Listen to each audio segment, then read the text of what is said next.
My friend. G'day, YouTube, and welcome back to Maxwell Star's cheap imitation BDU.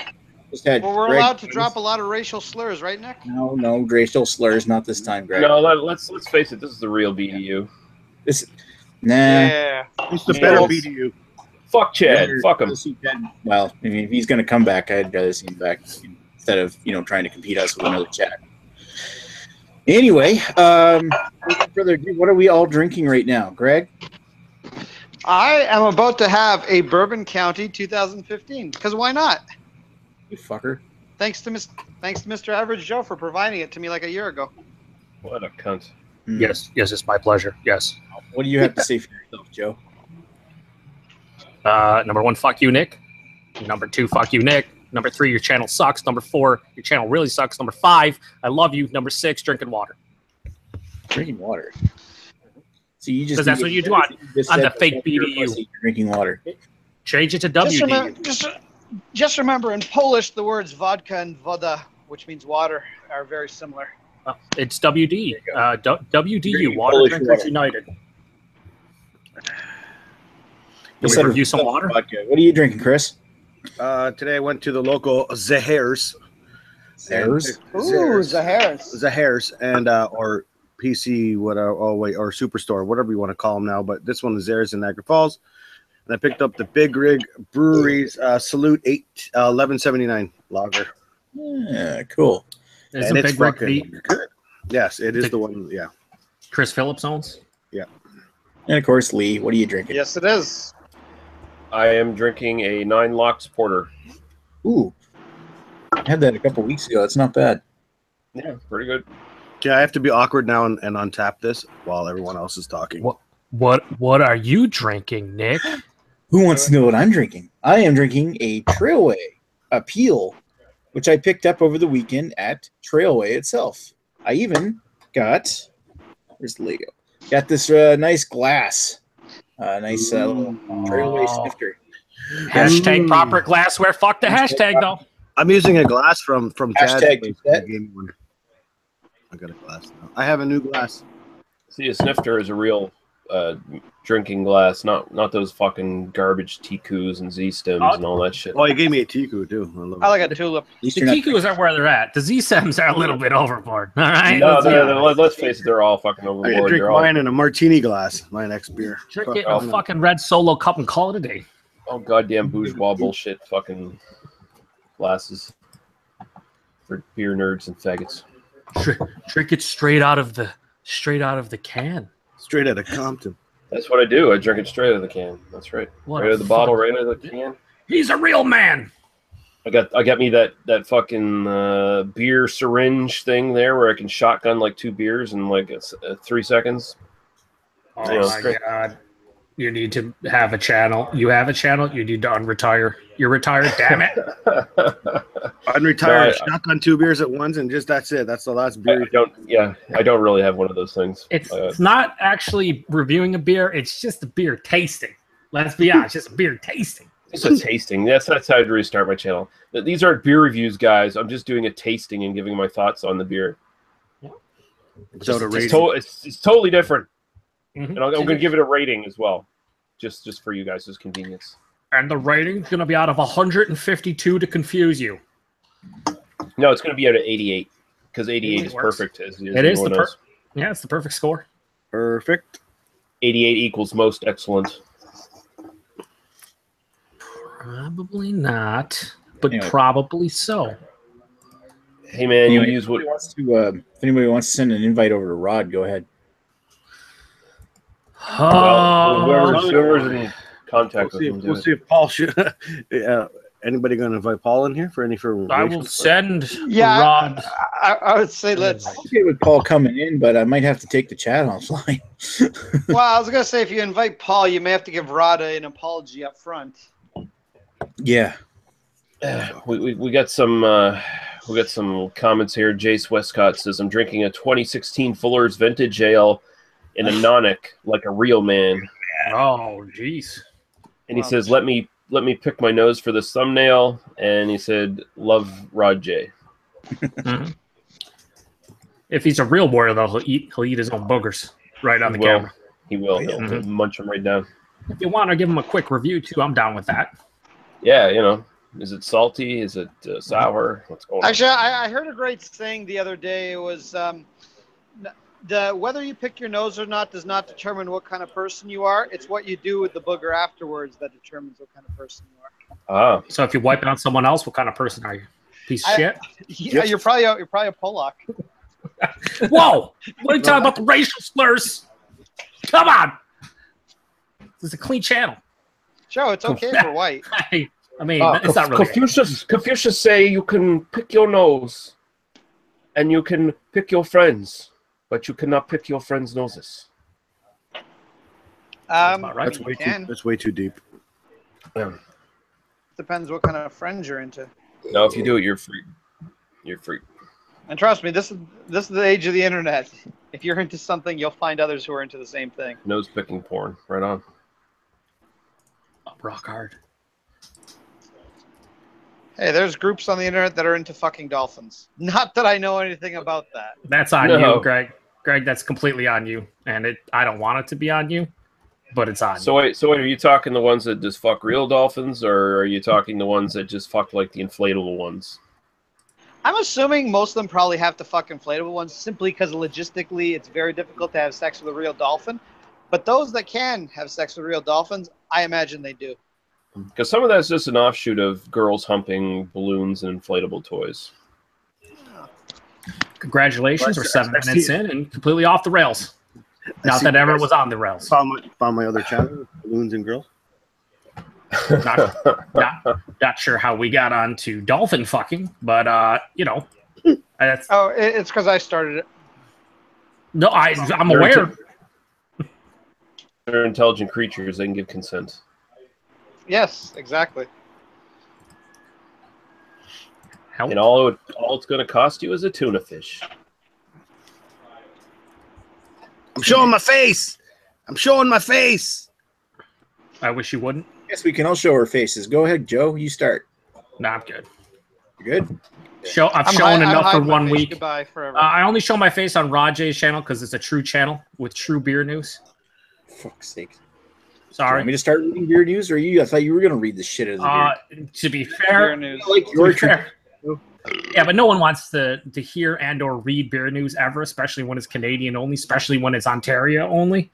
Ontario can, we've heard All right, enough. then I'll start reading the Canadian beer news. So the first article I've got open here is Celtic Knot Brewing opens new location near Moncton. I actually got a bunch of articles open Just that are much outside better. of Moncton is Keltenock Brewing has announced that the opening of its new and expanded brewery in Riverview, a town located across the Petitcodiac River from Moncton, literally across a bridge. Originally launched in 2013 by veteran brewer some guy, Bruce Barton, in a home-based operation, Celtic Knot is now situated in commercial space at 23 Biggs Drive. It's expanded from an 80-liter brewing system to a 450-liter brew house. Nice little upgrade.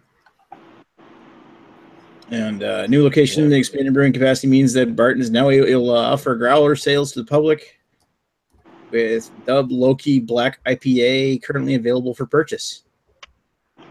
Well, that's pretty cool. So their brewery, if anybody in New Brunswick is actually watching this damn thing, they're open from 12 noon to 8 p.m. daily. So they also have a Facebook page if you want to check them out there. Yeah. This is reaching all of nobody. I get most of my views from, people watching it after the fact. And in fact, considering actual BDU right now, a lot of people have been watching this thing. Save for the week that, somebody started, shouting off slurs and I had to delete the video. Oh, that was I on. don't recall that. Joe. The most popular thing on the internet is pornography. And how much live pornography do people watch? Not all that much. Most of the time, people watch recorded pornography. So this is Nick's recorded pornography. There you go. This is so you can masturbate tomorrow too, there, Greg. Of course. Yeah, I mean, you got like when you're watching My Free Cams or something like that, you gotta sort of Love those bitches. you have to go with the schedule. So I always like to just scan through all the different channels until I see vagina. This is one from last week. Cowbell Brewing announces Cowbell Brewing. We read that last week. We read that. Ontario. Yeah, we read it. Read that one already? Joe's Probably got some not. open. Let Joe read. God damn Okay, it. so here's another one. This one actually popped up recently. This is from this is probably Jordan's favorite beer. This is Triders Brewdo, named the most Canadian beer at the Brew Patriot Love competition in Halifax. Sounds Oh, like a so good it's- competition. If anybody's seen Brew Patriot, was it Triders Brewdo? It's got a picture of Justin Trudeau on the label. So that's why it's his favorite. I get it. Because he's a wannabe alt-right Pepe supporter. Yeah, Okay. he's a Pepe Living Frog Trump supporter, but he's in the wrong country for it. Yeah. Anyway, Propeller Brewing has revealed the winner of Brew Patriot Love, a friendly competition it held to find the most Canadian beer in the land. A panel of 12 complete and utter amateurs, real Canadians, were asked to judge the entries based on 6 specific and ambiguous criteria, including name, backstory, uniquely Canadian, packaging, ingredients, and flavor. And the winner was Brewdo Canadian Cream Ale from Triders Craft Beer. Oh, look at the comments, Lee. You see it? Yeah, I saw it. The Kiddie Pool 69, great name there, by the way, Fruitcake. Drinking water. I've been thinking of quitting drinking beer because I do not want to turn into mean drunkard like you guys. Long live Queen Bebe Kitty. And then Jace Westcott followed up by saying, fuck Queen Bebe. And by the way there, you piece of shit, you're just eating up every fucking word Dave says. We didn't badmouth fucking Queen Bebe Kitty, you stupid fuck. So take your little cat daddy, fucking cat fetish bullshit out of this fucking chat. Want them gone? I'll remove them. Yeah, go ahead. I'm not putting up with this shit tonight. I need more beer news. Yeah, next fucking bring the law down. All right, so this is one for Guy, even though Guy's not in here. Stray Dog Brewing opens in Ottawa this Friday. Congratulations. Any news on what beers? That its brewery and retail store in Orleans district of Ottawa will be opening this Friday, the July 21st. I've never heard of them. Like Stray Dog launched its flagship brand, this California Common, last autumn. Oh, so they're doing a steam beer, but don't call it that because you get sued. You'll get sued they can't like you call it wouldn't believe. Otherwise, they'll get sued by Anchor. Anchor will defecate down your throat. California Common is kind of the other name for it. Yeah. Mm-hmm. Anyway, and they're making another called an Anytime Pale Ale, which it's more exciting. They started off with the common beer. That's kind of more of a unique style. Yeah, that might give them a hook. What is the name? What's the name of the beer? It's just going to be California Common. The name of it was This One, California Common. Okay. Stray Dog. Okay. This One. Interesting name. Mm-hmm. So they decided not to go with some sort of dog motif like Flying Dogwood with their beer names. Brave choice. Any other interesting beer news that's happened in the last week? Hasn't really. I can go to beer releases, but I have a bunch open, and go for it, Joe. What do you want to read? I would like to not read any of these. I just want to let you know I have a bunch open. All right, before you read anything, I'm now drinking I don't know how you pronounce the brewery. Is it Gananoke? Gananoke? Are you making words up right now? Yeah, Princess Mononoke. Yeah, okay, well, that brewing company is the Naughty Otter. The Naughty Otter Lager. Okay, what is that from, like, Gananoke? Oh, okay. Interesting. I found this at the Sahars. I tried to say that like the French wizard would say it, as a hairs. Hairs. There's tons of fucking brewers used in this. So yeah, wow, shit. Next up on Maritime Beer News, this is Upstreet Brewing releasing delayed De Novo 2 Farmhouse Saison this week. Jesus Christ. Upstreet Craft Brewing has announced that a second anniversary beer planned for release last month, but subsequently delayed and will be available this week. It's originally due out on June 29th, but it was held back for further bottle conditioning. Ooh, for bottle conditioned. And will now be released on Thursday, July 20th. That's tomorrow. Beer is described as follows. The Novo 2 is hand-bottled Farmhouse Saison, special Belgian-style beer with no two alike. Right. Known for its complex flavors with a dry finish, and ours is no exception. We used a simple ingredient list of maritime malt, a sack and a Brett yeast from a lab in Ontario, and New Brunswick golden hops. These continue to be light candy and funky flavors with just enough bitterness and hops. Over time, the Brett will continue to consume the remaining sugars, making the beer even more dry and funky. So it says it'll be released in a limited run of 750 milliliter bottles available exclusively at Upstreet Tap Room and retail store. Oh, Greg's showing the latest race. I wanted to show you this loud Volkswagen Golf with a massive park bench spoiler on the back, but unfortunately, is that Matt? Massive beer reviews? Wearing a fart muffler? It might be. Oh yeah, it was a massive fart muffler, and it was like a 20-year-old Volkswagen. he left. That's you don't know how late. Well, I always find it funny for anyone that knows anything about cars is, you put a big spoiler on, it's great for downforce if you have a rear-wheel drive car. If you have a front-wheel drive car, it just slows you down. Hilarious! Listen, if you're into cars, Joe, you'd find it funny. Well, I mean, there might be some people that are into cars that are watching this, but probably not. So hopefully they'll have a chuckle. I did. I thought it was funny. I think you're mocking me, Joe. All right, so speaking of some people, let's go all the way out to Alberta. And we're talking about Toolshed releasing a Prairie Pride All Alberta Ale. Calgary, Alberta. Toolshed Brewing has announced the upcoming release of a new beer made with 100% Albertan grown ingredients. Prairie Pride is a 4.8% ale described as follows. This feat of Alberta beer engineering, sure, an all-around provincial masterpiece, showcases all local ingredients with hops from Northern Girls Hop Yard, Turo malt from Antler Valley Farm and via Red Shed Malting, wheat from You seem confused. Yeah, well, I don't know any of these places. And wild yeast from Scott Keller Farms is a veritable Albertan flavor explosion. It'll be available on 355 flavor. Alberta. If there's any Albertans that still like us on this channel, feel free to send us some. Well, I was going to say, didn't you and Lee have stuff from Toolshed before?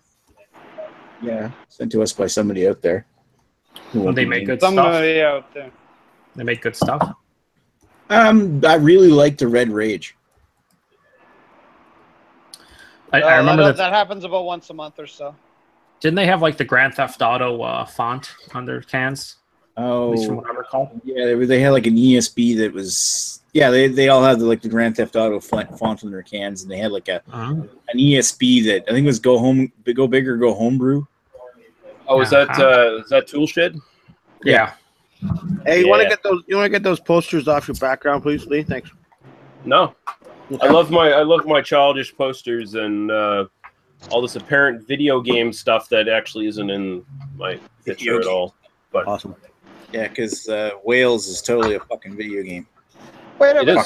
Have all you insensitive? Are we talking about white whales? Have all you insensitive bastards ignored the fact that George A. Romero died this week? But we should at least have a toast to him. Yeah. Is this a podcast where you talk about movies, Greg? Listen, Joe, there would be no zombies without him, so fuck you. You go take your Haitian voodoo zombies if that's what you want. I never said anything bad about the man. I'm just saying this doesn't look like they must be destroyed on site podcast right now. All right? That's all I'm saying. Listen, Lee's here. He infects us all with his must be destroyed on site seed. Where is Paul and Daniel so they can go at each other's throat for a good half an hour? Well, we don't necessarily need Paul here, and Daniel is probably out banging some other chicks, and I'm jealous. No, they both should be here. Why not? No, I am going to record a little thing about George Romero for another podcast. But I did briefly mention it on an intermission episode that I'm going to release probably early tomorrow morning. So yeah, there you go. I mean, exclusive, motherfucking exclusive. But I mean, the dude was 77, fucking massive chain smoker all his fucking life. So it's like, wow, you made it to 77. Yeah. Frank, to make it that long, that's pretty frankly, good. I've never smoked in my life, and I'll be shocked if I make it to 77. So Well, that's on you, Greg. I would assume. Is it And on not me? to be morbid about it, but this is going to prevent him from making that rumored zombie film he was going to do about zombies driving cars. Well- So we dodged a bullet there, I think. Well, Just saying. that's the thing. Everything pretty much, I'd say, like, you know, I still think Day of the Dead is a pretty solid movie, even though there are some issues with it. But everything after that is kind of like, well, we don't necessarily need to talk about that as eulogy. Land of the Dead has some good moments in it, but after that, it's just so downhill. It's retarded. The man is a pioneer. Yeah, what was the one? The found footage one was. Yeah, that was Diary of the Dead. That sucked ass. I hated it. I like parts of it. I like parts of it, but yeah, overall, it wasn't that good. It broke its own rules because there was just camera angles and stuff that you couldn't pull off with if it was just actual found footage. It belied the fact that it was actually a produced, made movie. You know, like so. My favorite part was just when the Amish guy just killed himself using a sickle. It was like Right. the worst CG Yeah, like ever. that was another Shaun of the problem. Dead is with my this favorite. Shaun of the Dead's great. Oh, awesome. We have many comments from a certain 300-pound albino fellow. He seems Tell less- him to join the chat and bring Boris. Send him an invite. well, We love Boris. His first two comments were "fuck you all," capitalized, multiple exclamation points, and then in the basement, aka Chris said, "Hi, Chad," and he replied with "fuck you, Chris," In capital. in capitals. Wow. He said "Land of the Dead" was George Romero's last okay movie. Diary and Survival sucked. Yeah, they did. Jace Westcott says "Dawn of the Dead" is my fave. Then Chris continues to say, "You sound angry, Chad," and Chad responds with, "I am. I need a chick bad, one that isn't insane." So, yeah. I think first of all, I think you can certainly make a case of Dawn of the Dead being his best movie. I know some people like The Night of the Living Dead, but I think Dawn of the Dead's his best. Second of all, here's the thing, Chad, is crazy pussy is still pussy. Just go for it. Probably the worst advice that Greg could give someone, yet he just did. It's awful advice, but do it anyway. I'm gonna reply with try not having sex for 3 years. That's what it says. Again, Chris, that's on you. Yeah, it is. My reply would be motherfucking Like beer Joe- news, sons. Like I was gonna say, Joe and his dad have been available the entire time. Always available. Only for you, Greg, though. Just to clear that up.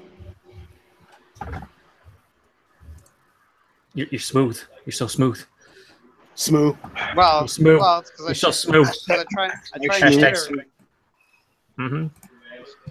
Mm-hmm. Hashtag smooth. There's some beer news. Any more beer news, Nick, or do you want me to go? I'm just taking a look to see if there's anything more interesting. I mean, I got like 18 links to read well, why don't you fucking read something for once? because they're terrible. Because it's from It's all fucking terrible. Canada. Oh my god! I just watched Canadian Bacon again. Fantastically bad. I've never seen that movie. I should probably watch it. The fact that John Candy's in there as an American is just That's a Michael Yeah, Moore stuff. movie too. oh yeah. Before Michael Moore was crazy. Oh wait, I mean probably still crazy, but not as crazy. Before At least everyone no- noticed. Yeah, before Listen- everyone knows. Listen, you know what? Michael Moore's a complete nutcase, but I love his films. I find them very entertaining. Well, that was I think Canadian Bacon's pretty fucking funny for what it is. But still, his best movie is Roger and Me, back from the old 1989 or whenever it came out. That's a fun movie. Back in the old 1989. Jeez, Greg. Classic. It's old now. It is old. It is almost 30 years old. Fuck. That's on us. That's on me. But I love movies like that. I love movies that just show 80s enthusiasm. Like everything's gonna be great, and then it wasn't. Indeed, it was not. If you honestly don't have any more, I'll read some. Nick here. Well, I got some more info. I'm just taking a look at if anybody wants to check out Todd Beale's Maritime Beer Report. He's got some maritime beer news over there, but I'll read some of the highlights I've seen. Nick, we're not here to do our own reading. We're here to have it read to us. Brunswick opens a growler fill station. To do with more pizzazz and enthusiasm. You sound dead inside. Nine Locks just got some Glenora whiskey barrels. Looks like they're maybe planning some interesting stuff with that. I am not excited about that at all because I don't like Lenore's whiskey. So there you go. Ooh, burn Lenore, suck it. Correctly, I think it was a Garrison did a Foghorn. Their barrel aged was with Glenora, and it was burnt barrel than anything else. Do they use different barrels every year? I don't like their I don't like their whiskey. It's overpriced shit. I don't really like any whiskey if it's not Isla. Picaroons just announced that they bottled their Pivot No. 4, which is their latest batch of their Imperial IPA, which unfortunately, from what I've heard, is still using their fucking Ringwood yeast, and I really wish they would stop doing that. But I guess seriously, when's the last time Picaroons made a good beer? Honestly, Nick, I don't know. I'm just asking. Picaroons tends to their darker beers, maltier beers tend to work better with that. I don't know 2014, not IPAs. The correct answer is 2004. That's that I've been told to try Pivot No. 4. That's what Ringwood is primarily used for, maltier beers. When they try to go outside of that, they just fuck up. And they use it as their characteristic style, but it doesn't work in every fucking beer. Yet they somehow are lost to the fact, it's our trademark. Yeah, no, your trademark should be making good beer, not having a signature fucking house. I mean, right now I find Picaroons, half their beers are good, half their beers suck. Tastes like fucking or cream. I don't buy their stuff anymore. I'm under the impression, and by impression, I'm pretty sure this is factual, that Shipyard Brewing Company also uses the Ringwood yeast, and pretty sure a lot of people aren't huge fans of it. Yeah, because of that. See that? I don't know if they. Rating on your parade's funny. What's Rating on your parade say? Well, only saying the Kiddie Pool 69 is my channel. I was kidding. Kill Queen Baby. Sorry, my fault. I didn't want to set that up. Well. And then he says, Albino, have you ever? Says Albino, have you ever tried a good quality pocket pussy? Fleshlight. Little fleshlight. All right. You can't find the hole. I wouldn't do it. It's not like a vibrator that girls can't do that with their hand, but with a fleshlight, you can do everything a fleshlight can do with your hand. All right. That's what I like about those flashlights. I get older, they stay the same age. Especially, come on. We've all seen Chad's hands. They look like giant sweaty vaginas. I usually don't look at Chad's hands, but correct. I'm never gonna look at his hands the same way now. No, you never will. I mean, tomorrow I'm going to be looking totally at his vagina hands. Greg's a big fan at looking at people's hands. That's how it rolls. I'll never be able to shake his hand now without thinking I'm fucking him. Oh. I don't just stare about her finger in his hands. Shaking with 2 or 3 fingers. See how it goes down. It'll just get really weird because I'll be looking at him like, why do you have that weird smile on your face? What the fuck is going on? Just shake your hand. You could give him the shocker, the spocker. The minivan. Spocker. The minivan with the 1 in the front, 3 in the back. Whoa. That's for the experienced lady. Yeah. Chris has it all down. Don't worry. Super shocker. Chris, if you're seeing him first tomorrow, you can let us know how it works. Chris enjoys, as we say politely, the loose ladies. Yeah, sure. Why not? Segue into more comments, this time from Paul for PA. AKA the ladies that have already been with Nick. He said, yeah, they do, in reference to Shipyard using the Ringwood yeast, and he then said Old Thumper, which is one of their beers. Here's the thing about that is fuck you, Joe. Wait, don't they do the Fuggles IPA as well? They do, yeah, they do, yeah. I like that beer.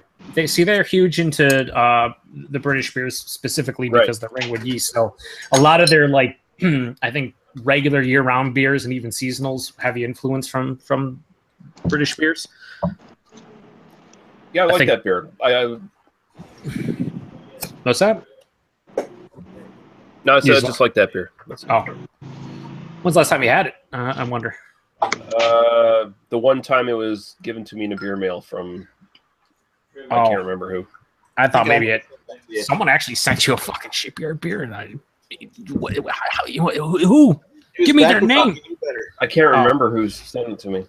So, Like, kind of like the might have last been time that Picker might have Rooms been made a Nick. good beer. 2013, 14? Probably Yeah, it was around like there. 12, something like that. Yeah, I see. I mean, we were getting some shipyard up here for a while, but I don't even know if it was imported or if it was made here, or I don't know. It wasn't as good. Oh, that's why I asked, because I could have swore that it was in some of your private stores. Like I remember, I want to say it was one of Nick's friends, Jesse, or one of the other guys that they mentioned, like they saw like the Shipyard Blueberry Smash and a couple other ones, and Smash Blueberries and a couple other ones when they went to Nova Scotia and went to the private stores in Halifax. Right. So Yeah, I think it was Jesse. He brought a Smash Blueberry, I think it was from, and I think we had a Smash Pumpkin from the States. Like he brought it back from Maine. Okay, for me. I saw Well, I'm somebody sure post, if I I ever saw use somebody Smash posted on Pumpkin. Facebook. Only 11 more weeks until everything's pumpkin. Awesome. Unless you live in the States and pumpkin already beers out are there. already on your shelves, then Yeah, it's already happening. Fuck. I mean, you're forgetting it's July. They've already got a good 2 or 3 weeks on you. It's like, you know, it's even crazier. Crazier than the fact these pumpkin beers are already on the shelves. People are Yes, it's already People time are for buying them. It's already time for pumpkin. Well, you know what's people are crazy? buying them with money. I was in Michigan. I was in Michigan very recently, as in a few days ago, and there were pumpkin beers on the shelf, but they are all from last year. No, that's on them. They're aged Gross. pumpkin. They're aged pumpkin beers. That's Well, I fucking mean- gross. Well, it's not as gross as you'd think. Here's the thing about the pumpkin beers. It all depends on what you like in pumpkin beer. If you want the spice bombs that are a lot of pumpkin beers, then fresh is obviously better. If you don't mind a nice malt bomb where they kind of dissipate the spices and you're left with a nice dessert like pumpkin beer, then it's fine. You could probably buy any of those off the shelves. They're probably 8 to 10 months old at this point, and you probably enjoy them. I wouldn't recommend it because it's a fucking pumpkin beer in the middle of summer, but to each their own. If someone wants to roll fucking deep with pumpkin beers in the middle of July, have at it. Listen, That's the world we live in. Listen, It's I'm all gonna right. I'm gonna tell you all you guys a secret, and I don't want you to share with anyone except for anyone that's watching this, you perverts. I have 2 pumpkin and 2 warlocks that are aging from last year, and I will open them in October. We'll see how they are. Well, plus the bigger beers like that, because I think both of those are 8.6. I want to say ABV, something in that range. They're up there. Yeah, they're gonna hold up well. I mean, I don't think anyone really goes into a pumpkin beer hoping that it's spiced to shit. Because usually those are the ones that most people are like, wow, I taste too much cinnamon or allspice or nutmeg or whatever. And people get angry at that. It's where they're well integrated and intertwined with the malt character, with the actual pumpkin. You get some vanilla. You get more of that pumpkin pie thing going on. I want more like with the pumpkin when it starts to get a little older. It starts to taste like vanilla fucking cookies or maple cookies or something along those Yeah, like lines. the one I sent to you when you had it. Yeah. I remember Ryan Rashawn was like, "Oh man, I wish you would have had it fresh." And no disrespect to Ryan, he knows his shit, and he is right. When it's fresh, that beer is a lot more spicier and it is a different beer. But preference for me would be definitely 2, 3, 4 months old, where it starts to turn into that desserty like beer, almost pumpkin pie with the whipped cream on it, and doesn't have like all that cinnamon and fucking allspice just throwing elbows at you like a Chris Hero in his prime. Not a good time. Yeah. Well, Jace West got in the comments saying fucking clove. Yeah, and I agree. Clove too. Fucking terrible. Yeah, Terrible. Well, I'll tell you, my favorite pumpkin beers, assuming they're made right, is the pumpkin stouts and pumpkin porters. Because you know what? The mix of the dark beer with the pumpkin spices seems to work pretty well. They balance each other. Yeah, Unless you're too lactose heavy, then it's Cloyingly sweet pumpkin, and it just goes with the sweeter beers. Well, I fucking hate the places that will do those imperial porters, imperial stouts, or just not even imperialized, and they're just like, well, here's our fucking pumpkin porter, and all it is a fucking spice bomb with a stout base. I'm like, it's not really a pumpkin anything. Some of them don't even put actual pumpkin in there; they just call it pumpkin spice. Yeah, I like the ones where you get the more of the pumpkin. Yeah, go on, you pieces of shit. But I like that they're less of a spice bomb and more your actual, get pumpkin character out of it, like a smooth creaminess and maybe not like goopy or anything, but like a smooth creaminess and actually a character that comes from the pumpkin rather than just copping out with the fucking spikes. Well, with Gahan, the thing, or how's that Gahan? Gahan, how do you pronounce it? Anybody know? I say Gahan. I say Gahan or Gahan interchangeably. Okay, whatever. It fucking Gahan, whatever. They made that pumpkin. They call it a pumpkin ale. Like the actual name of the beer is Gahan Pumpkin Ale. Yeah. It doesn't say pumpkin spiced ale. It doesn't say ale brewed with pumpkin spices. It says pumpkin ale. If you're calling it a fucking pumpkin ale, it better have. I don't even care if they just threw in a single fucking mash of the one pumpkin. It better have some kind of pumpkin in it. They didn't. All they put is fucking spices. It was confirmed no pumpkin was in at least the version we had, and that was very disappointing.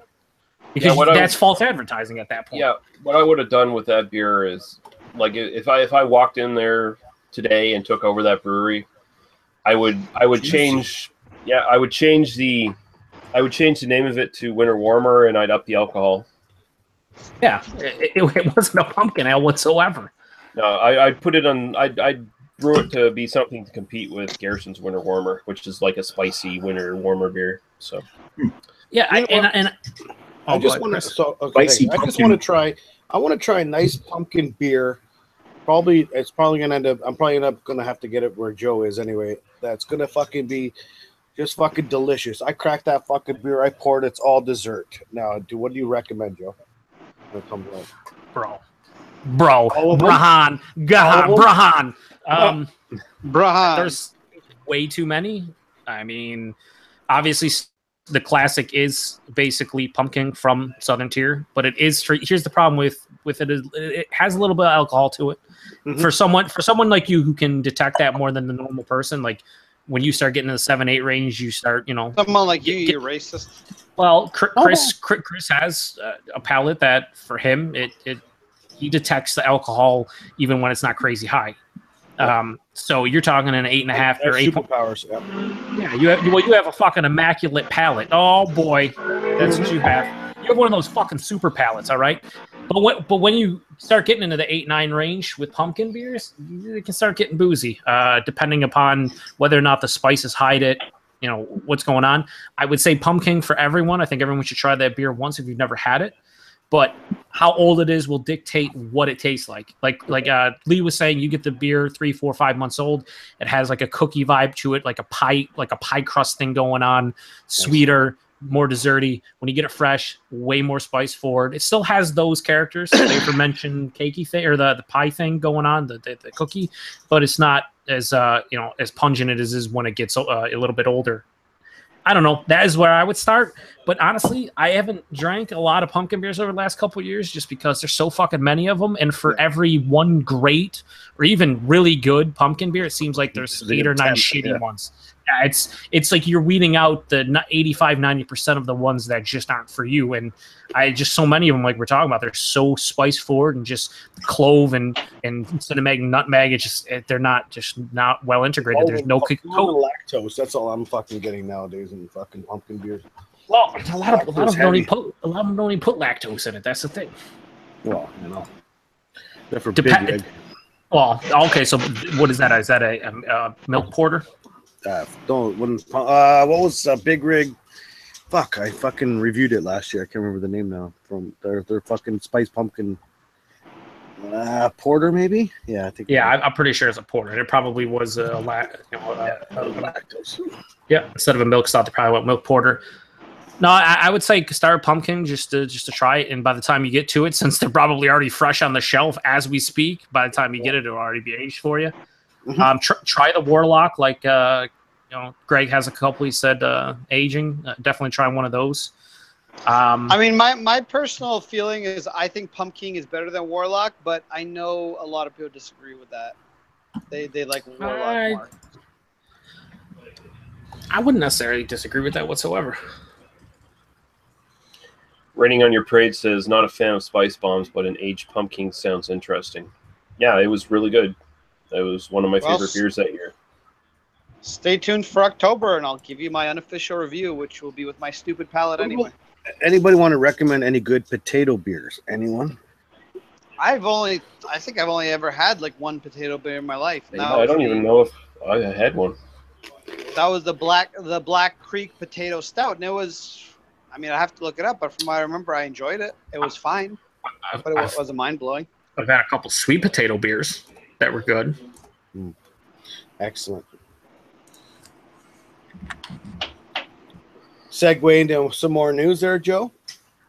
What do you got? Oh, shit, I forgot about the news. Probably nothing that's worthwhile. Oh, well, here's one for Greg because he doesn't venture outside of Toronto too often. Yes. And I know he loves Goose Island because he's drinking the fucking Bourbon County 2015 right now. So, I mean, this is relevant news. The opening has been delayed for Goose Island's Brewhouse in Toronto. Oh, my God. Oh, The world's ending. No. The first Canadian location of the brew pub chain owned by Goose Island Brewery has announced that this opening has been delayed. Oh, it was originally set to open on July 17th, which was, 2 days ago? Yes. And an Instagram post made over the weekend, they indicated that the opening has been postponed with a new date yet to be announced. Someone's trying to get some permits. Oh, my God.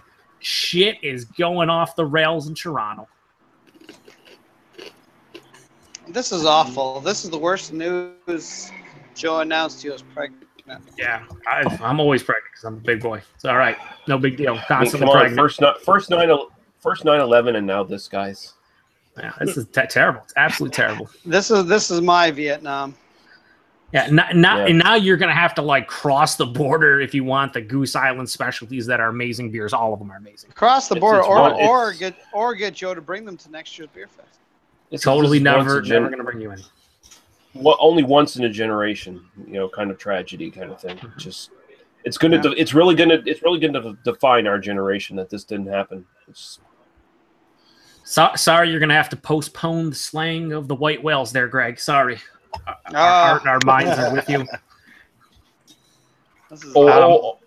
Old man Greg, who makes it to 77 despite his personal beliefs on his longevity, he'll be telling the youngsters, I remember when Goose Island was delayed from getting a brew house in Toronto. It was the worst time of my life. Updated Greg news, by the way. He has anticipated living only to 73, but with the news that Goose Island has now postponed their opening of their brew house, that means less consumption of 15% imperial stouts. He will now make it to 74. Yay! Extra year for Greg. This is excellent news. This is excellent. I'm going to go bang at grandma. That's probably actually going to happen. Yeah, I mean it's 74, not right now. I'm not going to bang grandma right now. I like to limit myself to MILFs at this point. Friends of the Albino Rhino Beer Fest, which is Sawdust City, which I don't think did they come to this year's fest, Sawdust City? I don't think so. Listen. Fuck you, Sawdust City. Release Twin Pines IPA at the LCBO because I want to drink that beer.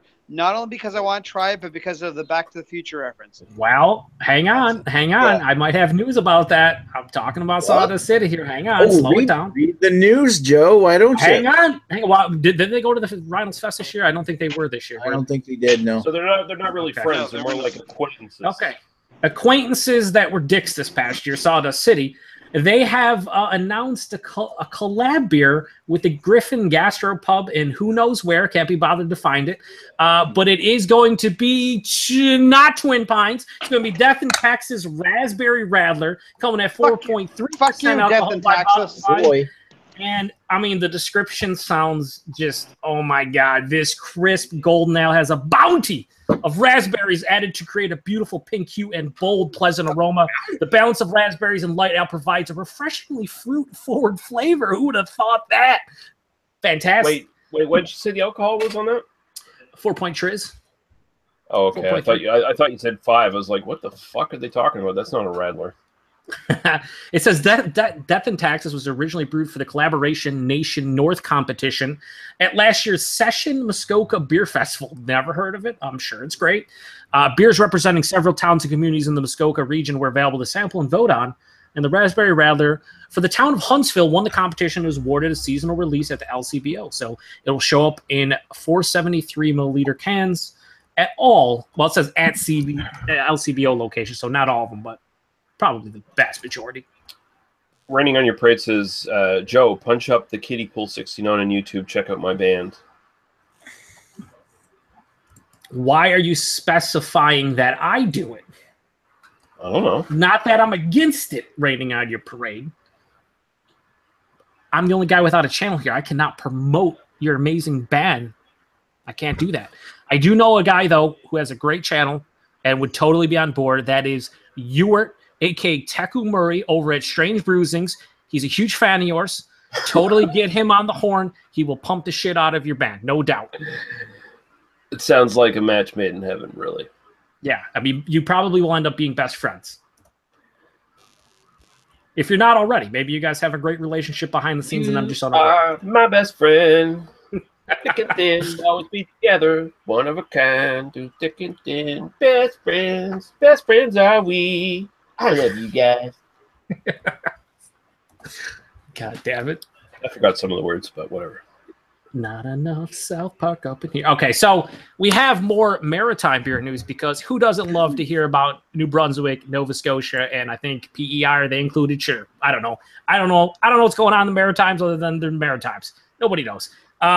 Big Spruce Brewing, who I know our buddy Jason Spears is a huge fan of, they announced the upcoming release of a new beer to support the efforts of the Ocean Tracking Network. Ooh. I didn't mean to chuckle there. Totally did, though. An organization that tags and tracks sharks in the ocean surrounding Nova Scotia. Awesome. That's actually a good thing. I don't know why I'm laughing. As reported by the Maritime Beer Report. So shout out to Todd Beal, who's getting a shout out from the Canadian Beer News. Fantastic. The name of the IPA they're brewing is called Tag. You're It. Hilarious. Is a light-bodied, super juicy, late edition, 6.5% alcohol by volume IPA that features Mosaic and Citra hops. Oh okay, I gotta say something for this brewery. I've been enjoying their beers, but they need to stop with the fucking IPAs already. It's getting nuts.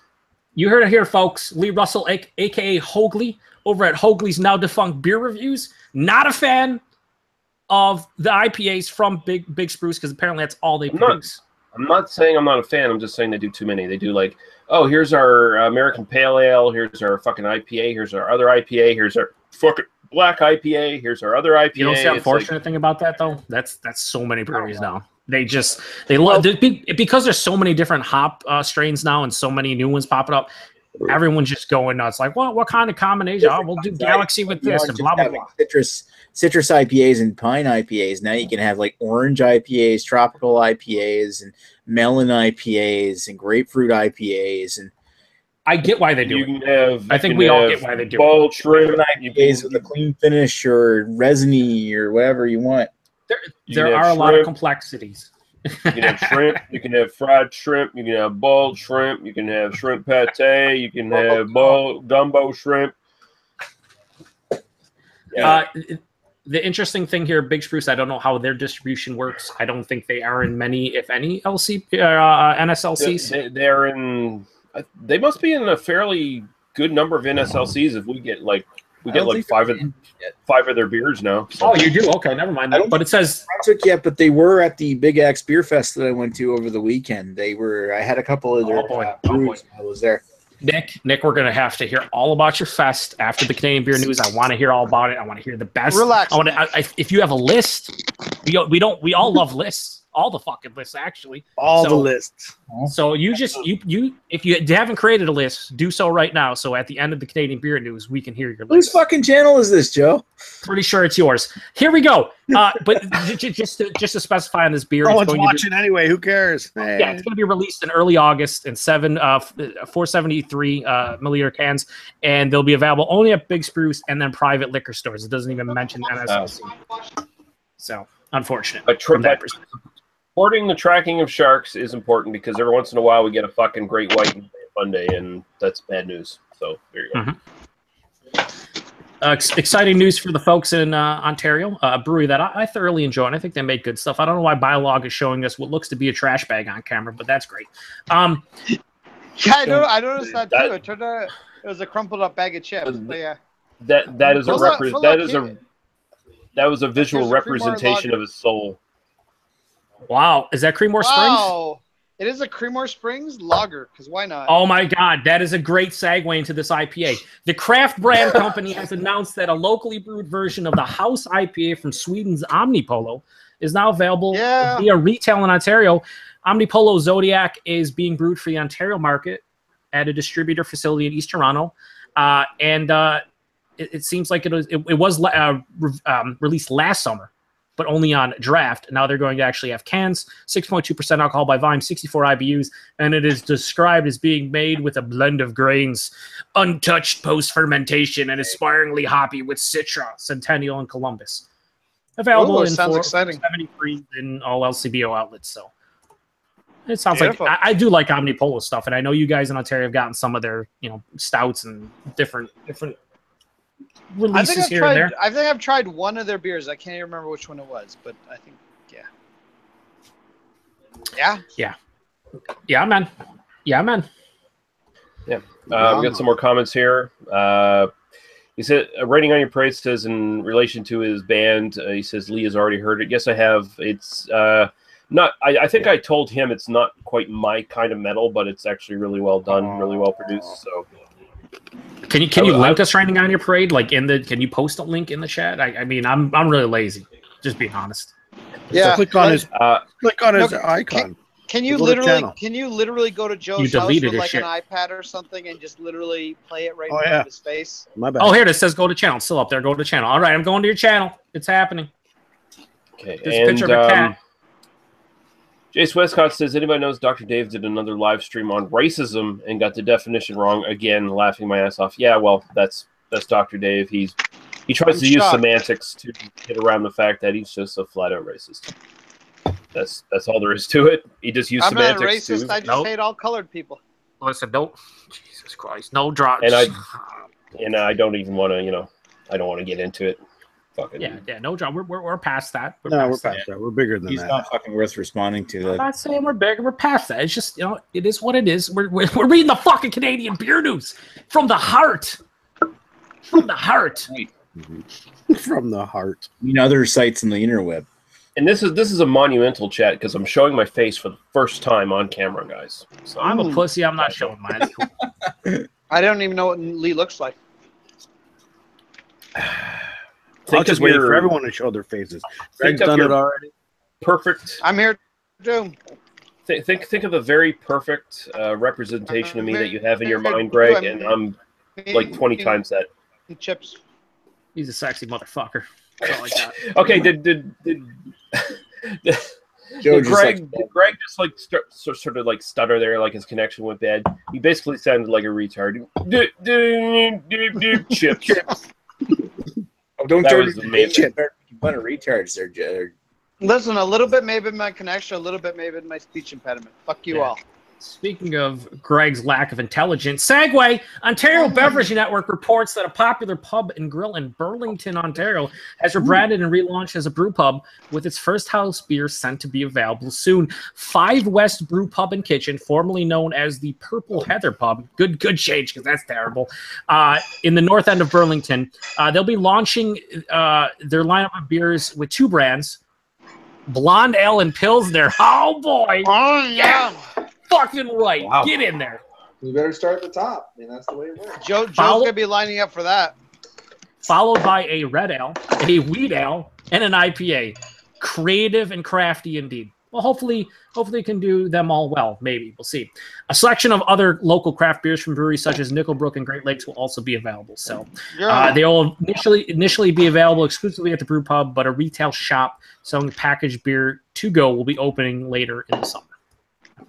Ladies and gentlemen, PA Brew News, Paul, the lead singer of every 90s band. Yeah, that's me. 90s metal Wait, band. are you drinking? Are you drinking there, Paul? Are you drinking Founders something? I'm drinking the Dirty Bastard with my Fans Got Nards shirt. Hey, and you're probably drinking. You're not drinking one of those corporate Founders beers because you've probably got one that's like what, half a year old or more. It is aged, but I don't know how fucking old it is. But it don't matter. One of those ones that come to your market like 10, 14, 16. Yeah. Wow, that's on you, Paul, because you live in a shit place. No, actually, your place is nice. I've been there. Just the beer selection is, it's not bad. It's just it's not thing. Fresh, all right? But it's not. That's the thing. You can actually get some decent stuff. It's just it's a little old sometimes. Just a little old. Why do you think Matt lives in Pennsylvania? Who's that? Matt. Who's that? Oh, I'm sorry. Tax I'm sorry. Back. Dirty Bastard is a good beer. That's a good beer. Oh, I got back. Matt is getting married. Oh, What? yeah, isn't it? Love is in the air. Love is Yeah, in the air. I think I saw on his page he's like Every he's time you engaged turn to his new around. girlfriend. Yes. It's not going to end well. That's beer review. than mine. That's not going to end well. Saying the guy who just got married. That's amazing. Mhm. Oh, don't worry, that won't end well either. So I mean, it's all Listen. He's like, get a Listen, prenup. I'm I should be realistic. drinking Founder's Doom. That's the correct. Get a prenup, Matt. Don't give her half your beer cellar, or whatever you do. Wait, Get a- unless get you a No, prenup half unless of she's Thomas rich. Hardy's ale. Well, right now, I got unless she makes more money than you. Yeah, well, that's fine then. Yeah.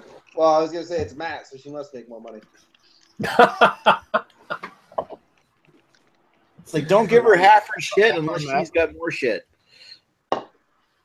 He always finds the rich bitches. He's a player. Fame Prunes. Name prunes. Fame Prunes, yeah. That should just be the new name for this group, Fame Prunes. So, Paul, how was your trip? Wonderful. Yeah, good. Yep, I went up to Lansing and bought a bunch of beer, and every place I went, every store or whatever, I tried to make sure I found beer. And right now, just in review beers, I have just around 80 review beers now. Nice. Holy crap.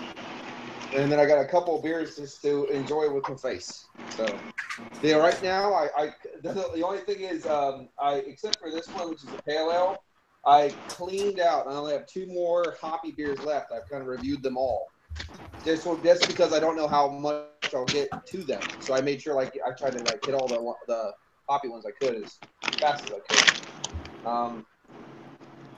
I'll tell you what.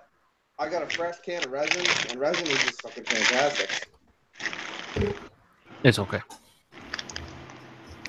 Listen, Joe, don't be an asshole. What is fresh? Like 3 months? Yo, if you had It your own was, channel, you reviewed it and had your own opinion. Thank you. It was a little less than. It's okay. I think it was a little over a month. I think it was, but I consider that fresh, and I thought it was fucking fantastic. It's pretty solid. It's pretty solid. Have you had puff from them, Paul? No, because I don't. Not me neither. I saw it. I saw it, but I didn't know what the whole thing about puff was. If it has the THC, I think it's like beer or unfiltered. something. No, it's like unfiltered resin. Basically, is what it is. Ooh. So you probably would have loved it.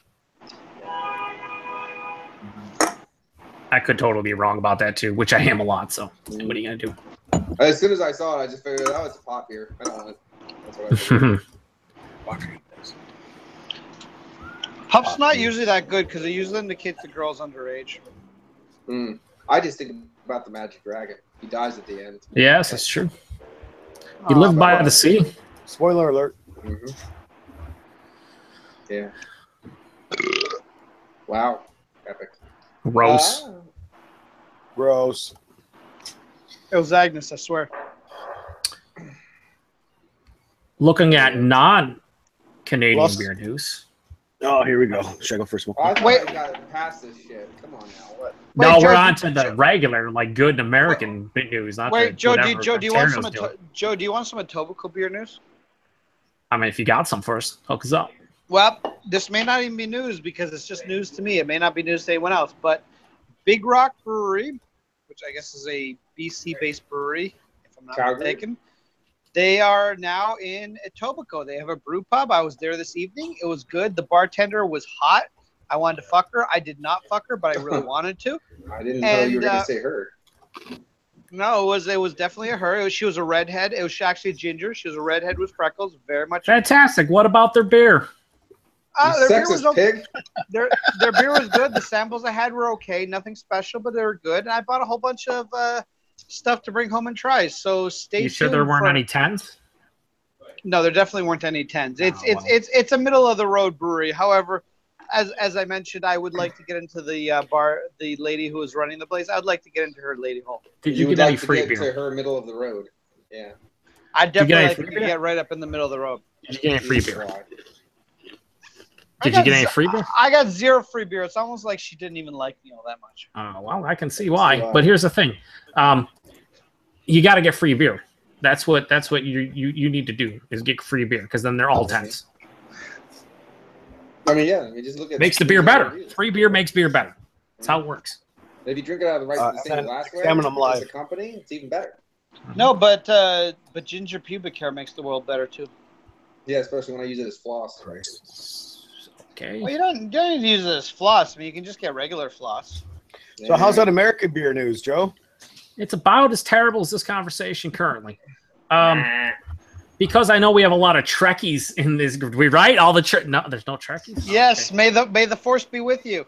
So apparently I think Schmaltz Brewing out of New York, I think they have a contract with Star Trek to produce Star Trek beers, and they are unveiling their newest Star Trek beer, like at the Comic-Con 2017 Comic-Con, and it's going to Comic-Con Symbiosis, a beer that commemorates the 30th anniversary of Star Trek: The Next Generation, and nothing after the first Star Trek matters. Well, I mean, this is Schmaltz, and this is what they do. But they're going to make a hoppy weed out because that's really crazy. Paul, hoppy weed out. Picard is better than Kirk, so fuck you. That's not right. That's not true. So it's going to be a hoppy. It's going to be a hoppy weed out. That's what Symbiosis is going to be. So, yay! I'll tell you what. The only thing about all the other Star Treks that I remember is as all the female commanders or whatever, all the different people into the things, you had amazing breasts. And they always had outfits that showed off how amazing their breasts were. They didn't show a lot of breasts, but they formed the breast perfectly. Like, look at these tits. That is great. That's I remember. I would totally have fucked Commander Janeway. Was it a female? Or Captain Janeway. Yeah, she was the captain on not Enterprise, Voyager. Oh, that was the one that looked kind of angry all the time. Yeah, but not as good as what it was. 6 of 9. 7 of 9. 6 of 9 is better. All right. So, somehow there was a related article, and the article is named "Is Cotton Candy Beer This Summer's Oreo Beer?" Oh boy! And they make reference to a brewery, the Val Brewing Company out of Richmond. They're pretty popular amongst the hype breweries. They did a conditioned milk stout with hundreds of pounds of Oreos last year, and people went nuts over it. Now they said that Coney Island Brewing is doing a cotton candy Kolsch, and they released it in conjunction with the annual Cotton Candy Festival for July. That takes place on July 22nd. And they also said there's other cotton candy beers from a bunch of different breweries. Hollow Earth Brewing Company does a Snow Globe IPA. Ascension Brewing Company does a cotton candy quad, which sounds absolutely intriguing but gross at the same time. Mm-hmm. Ode Brewing Company in El Paso, Texas does a caramel cotton candy Maibach, which nope, but I'll try it. But nope, sounds not nope. And the Miami Brewing Company out of Homestead, Florida, which is really weird. You'd think they'd be out of Miami, but Homestead's probably close. The Cotton Candy Pale Wheat Ale. I get it. I get there's all kinds of different innovation and trying stuff, but cotton candy, I wonder if they're deriving that strictly from the yeast, because you do get a lot of cotton candy notes in certain yeast strains. Like, I want to say some Belgian get like the bubblegum cotton candy. Like a Belgian wit cotton candy or like a Bison cotton candy. But that's kind of like the cotton candy, like bubblegum, right? Like that fine line, right? Bubblegum, the bubble accents the bubblegum. Mm-hmm. Listen, I'm totally down with the Vale doing the Oreo thing. I'm totally down with that. No, apparently that was an awesome. Apparently a lot of people liked it, and they do really good beers. I've had only a couple things from them, but what I've had is good. It just sounds cool. Conditioning out 100 pounds of like 200 pounds of Oreos sounds like I would totally try that, because why the fuck not? Same thing with the cotton candy. I think it'd be unique, but I wonder how much is like, the natural flavor. Yeah. And how much is we're going to derive it from whatever yeast we're using. I made a while ago. I homebrewed a peppermint patty porter, and I know peppermint patties aren't natural ingredients and all this stuff like that, but it was pretty fucking good. Yeah, I take. At this point, I mean, to be, out there and get yourself noticed, the innovation is taking wacky turns. There's not a lot left to be done as far as surprising people. So only certain make a red ale called tampon tea. Yeah, that's how you're gonna get noticed. You have to be something be crazy. You have to crate the baby. Oh, but you need a crate in this baby. Put 100 pound of dead babies in it. Let me get my Red Wings ale. Yeah, there you go. Oh my god. Oh my god. I would love to make a unfiltered brown ale and can it and call it 2 girls 1 can. Oh, That would be good. This is I like it very much. I want to create a beer and name it responsibly and get free all the free advertising. Please drink responsibly. listen, the time. here, Chris. Here's the thing about you: is fuck you. Wow. Wow, that's a little rough. That's coming from the guy who's eating chips and listening to Tokyo Drift on his fucking patio. So I'm eating chips and drinking Creamore out of a Coors Light glass. yeah, so you've even diminished yourself even more. And so then enjoying the fumes of motorcycles or little crotch rockets flying by you. The smell of freedom. Listen, I'm on the 6th floor, so all I have is the fumes of my cat's ass. Cat's ass, baby. There was a, because we all like lists. There was a list a couple weeks ago that we talked about, or maybe it was just someone, maybe Rhino or somebody posted it on Facebook. Rhino. Where they were talking about the albino one. I just like to call him albino. No, I think called Brino, like Bro Rhino. Yeah, he's Bro Rhino. He's Bro Rhino. That's what he's the one with the vagina hands. Well, they did the whole Zymergy magazine did their 20 favorite beers that are commercially available in the United States. So this was weeks ago, and everyone was like, "Oh my God, the number one beer changed," because it used to be Russian River Pliny the Elder, and Bell's Two Hearted replaced it as the best commercially available beer according to this magazine. And I thought it was funny. My brother-in-law brought a case of it for me. I drank 2 of them. How fresh was it? Because that's all that matters. Yeah. It was like a month old. It was fairly fresh. Yeah, the only thing I can say about replacing that commercially available is because Bell's Two Hearted you can actually get. Well, that's the thing. So their definition of actually get it. Their definition of commercially available means like you can get it. I guess in the state, like not multiple. I think I'm pretty sure Russian River is distributed through California, Colorado, Oregon, and I believe again Philly. I've talked about it before. Yeah, you can get shit in Philly. But that's about it. Yeah, but it's still. I mean, it's not. You can't in fucking New York, Ohio, many places on the East Coast just walk up and buy it anywhere. But anyway, in response, the owner of Russian River sent Bell's, their owners, a bottle of Pliny and said, if they were going to be knocked off the pedestal, they're happy it was Bell's or whatever. And here's a Pliny to just whatever for taking over the throne. I thought that was pretty cool. Did the Bell's guy get on the thing and dump it in a sewage? No, that would have been great. That would have been great. Yeah, I don't want your shit. But you look at so many of these and it's like a lot of these beers, yes, you could get them. Yes, they're technically commercially available, but like usually most of them are like you got to go to a certain state, and a lot of them are still you got to wait in line, or at least you got to travel to get them. It's not like you can just walk up to your local liquor store, bottle shop, and just be like, I'm going to pick up, because there's Pliny on here, there's Zombie Dust, there's Heady Top. Zombie Dust is not fucking readily available. It's like, no, and again, it's nowhere near as the crazy hype beers nowadays. Like 3, 4, 5 years ago, that was like people wait in line stuff. It's not that crazy, but I can't walk up in New York and get it. Even in places like in Ohio where they get it, it's still very on the hush hush, and people walk in, it's like 1 bottle per person. Some places will do 6-packs, but they only have a couple cases. Like, can you get it as easily as Molson Canadian or Coors Light? No, Greg, I'm not even dignified with a response, even though you're trying to be sarcastic. Who the fuck would actually wait in line for that? Actually, I was going to dignify Joe with the comment is now they have orange. Joe should go fuck himself. But they have Treehouse Julius on here, which fuck yourself, because go fuck yourself. So here's the thing, which commercially available. Well, that's what I'm saying. Treehouse, you literally have to go to the brewery buy, and you have a lot of times wait in line, even if it's 15, 20 minutes.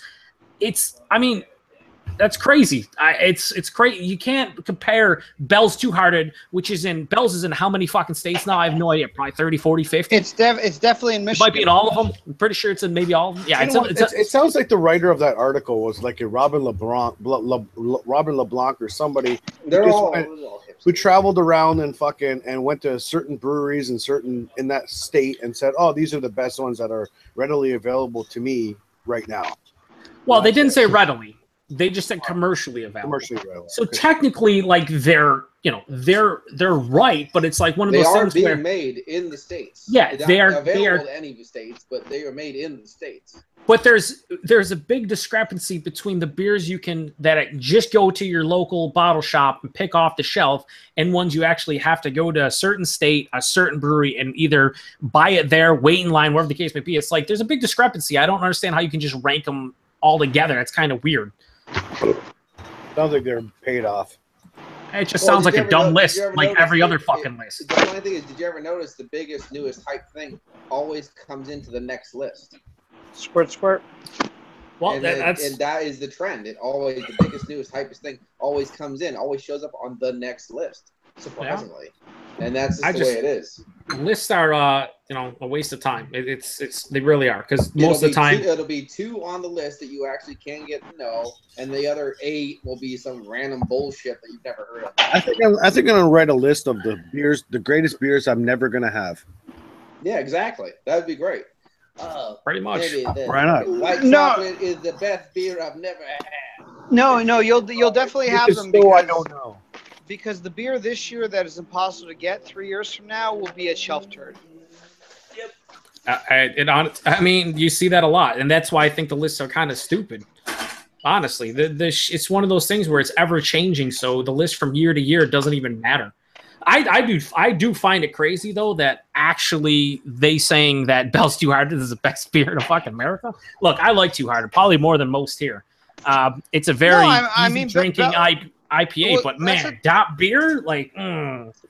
That's the thing. As far as readily available beers go, it's a very good beer, but it's not mind blowing, but it's good. No, and here's the thing: I also take Super Fresh Double Jack over Two Hearted. Take a lot of beers over. Here's the thing: if this list is like from just a casual beer geek, like you and I, that just you're not casual. Here's where I really like hardcore nerd. There's definitely a lot more fucking weight to that, but if it's from BuzzFeed or some bullshit like that, it's like who the fuck is writing this anyway? It's some fucking paid asshole who is basically just going on Google and Wikipedia looking up beers and then listing them. And Lee, you're totally right. And it kind of makes you wonder how many advertisements are on that fucking page of the breweries that are in that fucking list. Yeah. I mean, it's just bullshit. It's just pop culture, fucking Maxim magazine garbage for idiots. Guaranteed he's got a beard and rim glasses. Speaking of articles, Aaron Doucette, friend of ours, he posted. He posted a very awesome article today, it was one of the most mind-blowingly dumb articles I've ever seen in my life. It was from Forbes magazine. Did you link it on the site? It's from Forbes itself. I don't know from the magazine. It's from Forbes itself. I need to find the fucking thing. Is basically about these 3 kids of people. Here it is, right here. 3 sons of famous. I'll link it in here for you guys. I have to turn off my fucking ad blocker because Forbes. Yeah, that's why I didn't read it. All right, let me get to that. Yeah, it's so fucking dumb. All right, just get to the gist of it. Well, the gist of it is there's 3 sons of famous fathers. I'm posting like over here within like the beer and wine. The names of them don't really matter, but there's one of them's a son of a guy who owned a vineyard, another guy a restaurant builder, and another guy is the son of Peter W. Bush, a part of the legendary Budweiser brewing family. So all these dudes. They made an American version of Steamless. Yeah, they made but the article is so. I mean, you have to read it for yourself. But the article is so just baffling. They're talking about how respectful and how mature these guys are. One of the guys 37 fucking years old. I hope he's mature. I mean, about time. It's like so they're talking about and they're like we thought we thought we would continue the legacy of brewing great beer. And, what we thought everyone would love is like a, great American lager and Pilsner. And I'm like, and the Forbes guy is just engulfing their penises all at once. Like, he's just regurgitating bullshit in the article I've actually heard someone that is in an upstanding area. I'm not going to say who or where or who is, most of the time in my area and this, you're not really considered adult, like a true adult, until you're at least 32. And I'm like, what? I'm not a true adult, and I'm 34. Yeah. One specific thing in the article is where they're talking about like, oh yeah, we go to all of our potential. We go to the distributor and talk about them. We go to all of our contacts and the place we're going to sell them with, and we meet with them face to face. And one of Aaron's buddies said something funny in the chat we had. He's like, "You mean like every fucking small craft brewery where you have to go to each?" Yeah, it's like you're just doing what every small fucking brewery has to do. Talk to regular humans on a normal basis. Yeah. So it's like you have. Sorry, here's my question. Where did they get the money to start up their fucking brewery?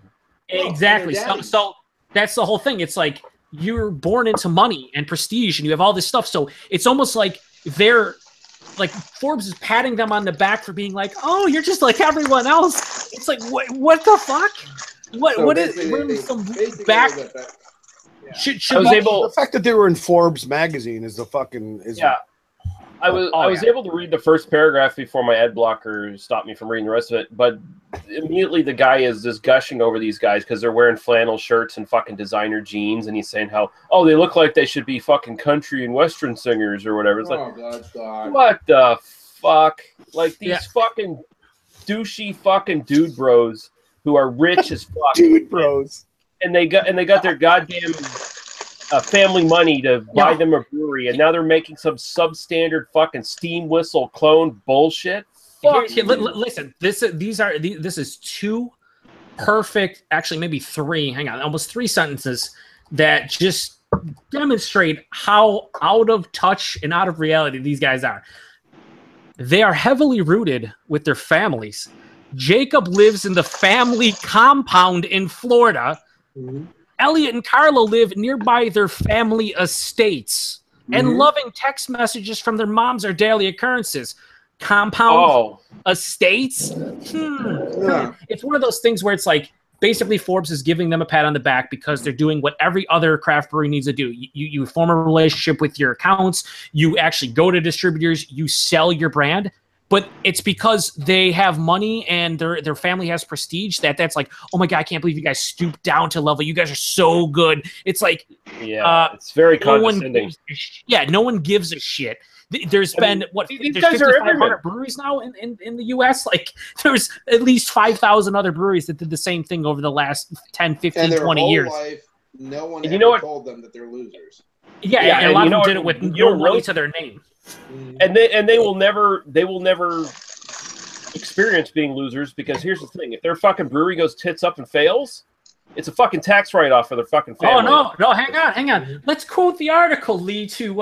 Let's debate that point, but not really debate it. Just what you said is hilarious though, because it goes, for Jacob Busch, creating Sun's beer is a life changer. Quote: I have all my eggs in this basket and really believe that we'll do well just because of our ambitions, our authenticity, and our goal of making friends. Like my grandfather, August Busch Jr. always said, making friends is our business. That's what I want to bring to the community in Napa and eventually throughout the entire U.S. There's nothing better than becoming the face of your brand. Is our business.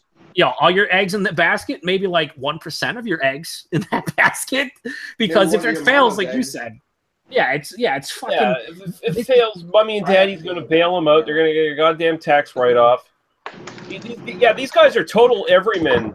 And you guys, like, just listen to this. Total everymen that everyone can fucking identify with. All those people who have to leave home and struggle to fucking pay for college and fucking work their way up and pay off fucking debts and stuff. They totally appreciate and associate with these three fucking assholes who are just sitting there smiling, making a substandard piece of shit beer and wasting everybody's fucking time. That's right. Hail. just put an emphasis on the end of what Lee said, and pretty much this article in general. The writer of the article, his name is Jim Dobson, and our friend once again, Mr. Doucette, Aaron. He went to the guy's Facebook page, and yeah, he says he writes about ultimate luxury experiences, people, places, and things. It's not good enough to just be luxury. You got to be the ultimate luxury. What? I mean, seriously, what is even happening?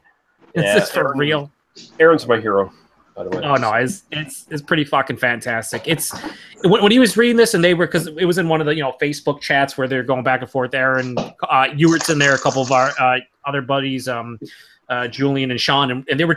I came back in the afternoon, and there's fucking like 70 messages. I'm like, what the hell? And I look, and I'm like, this is the worst thing it's so bad, but so awesome at the same time, just to show how douchey these people are. That's the best way, because it's ridiculous. It's condescending to every other brewery out there that actually had to put things on the line, spend money to get their brewery going, hard work, get their name out there, and took them years to do something. And you got these fucking 3 freeloading rich kids that go out there, and everyone's supposed to fucking bow because, oh my god, you're meeting your actual contacts and your accountants, you're going to what do you fucking do? Fuck off. That's what everyone else does. You're not special because you have money and you're born into a family that has money. But I guess they have, it's the ultimate luxury experience. So I'm sorry. I guess the guys. I get the fucking Walter Solcheck rage from the Big Lebowski when I hear this stuff. I just want to go. Does anyone give a shit about the rules anymore? Yeah, pretty much. Chris, to go back to a pumpkin beer. It's not really a pumpkin beer. It's a what the fuck beer? It's not yam. It's a Potato. Oh my god! No, butternut. Jesus Christ, Greg. A squash beer. It's a butternut squash beer. Paul's had it before. Captain Pumpkin's Maple Mistress.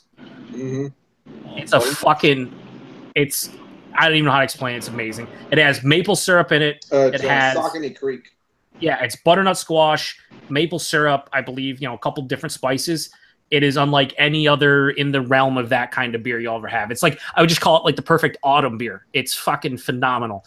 If I can get my hands, Paul can get his hands on it and send some up to me, I will save 1 or 2 for you.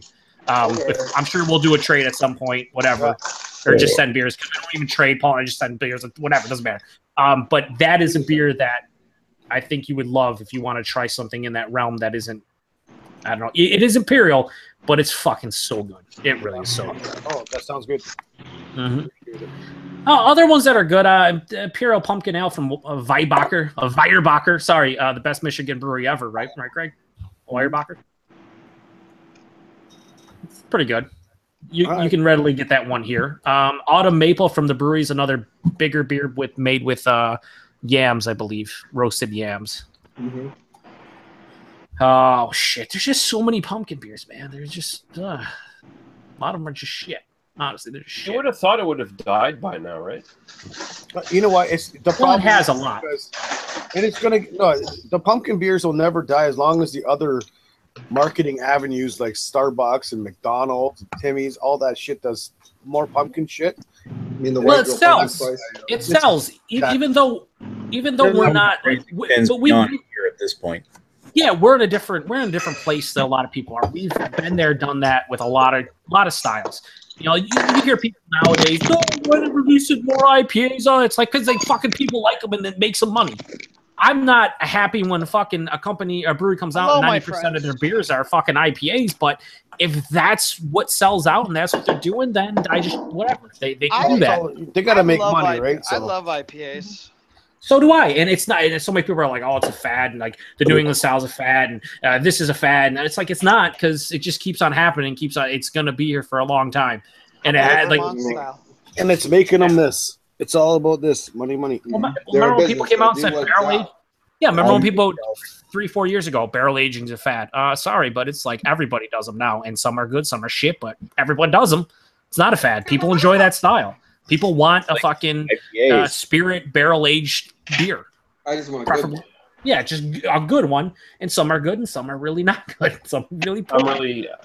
I've really turned the corner on barrel age too, because they're just so seriously hurting the fucking whiskey market now, where the majority of the barrels that are freshly made are going to fucking breweries now instead of just instead of getting them recouped and fucking and redone, they're going right to fucking breweries, and that sucks. Well, the whiskey market is hurting. Like there's so few like distilleries that actually have good barrels nowadays.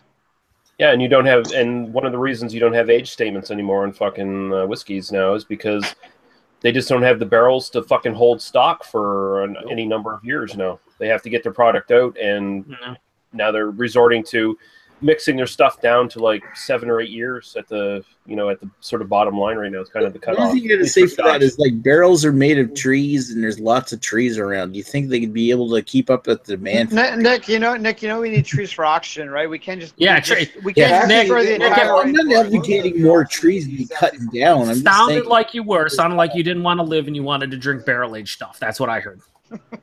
Well, yeah, but. Nick, the barrel stock would be better if they would stop putting shit in a barrel that can't handle it. Mm-hmm. Yeah, like make better choices. That's the biggest pet peeve that I would have. If anyone says is there what aside from what Lee said, what is a negative to barrel aging is so many breweries don't do enough testing to understand what should go in a barrel and what shouldn't. There's so many of them. It's like we have.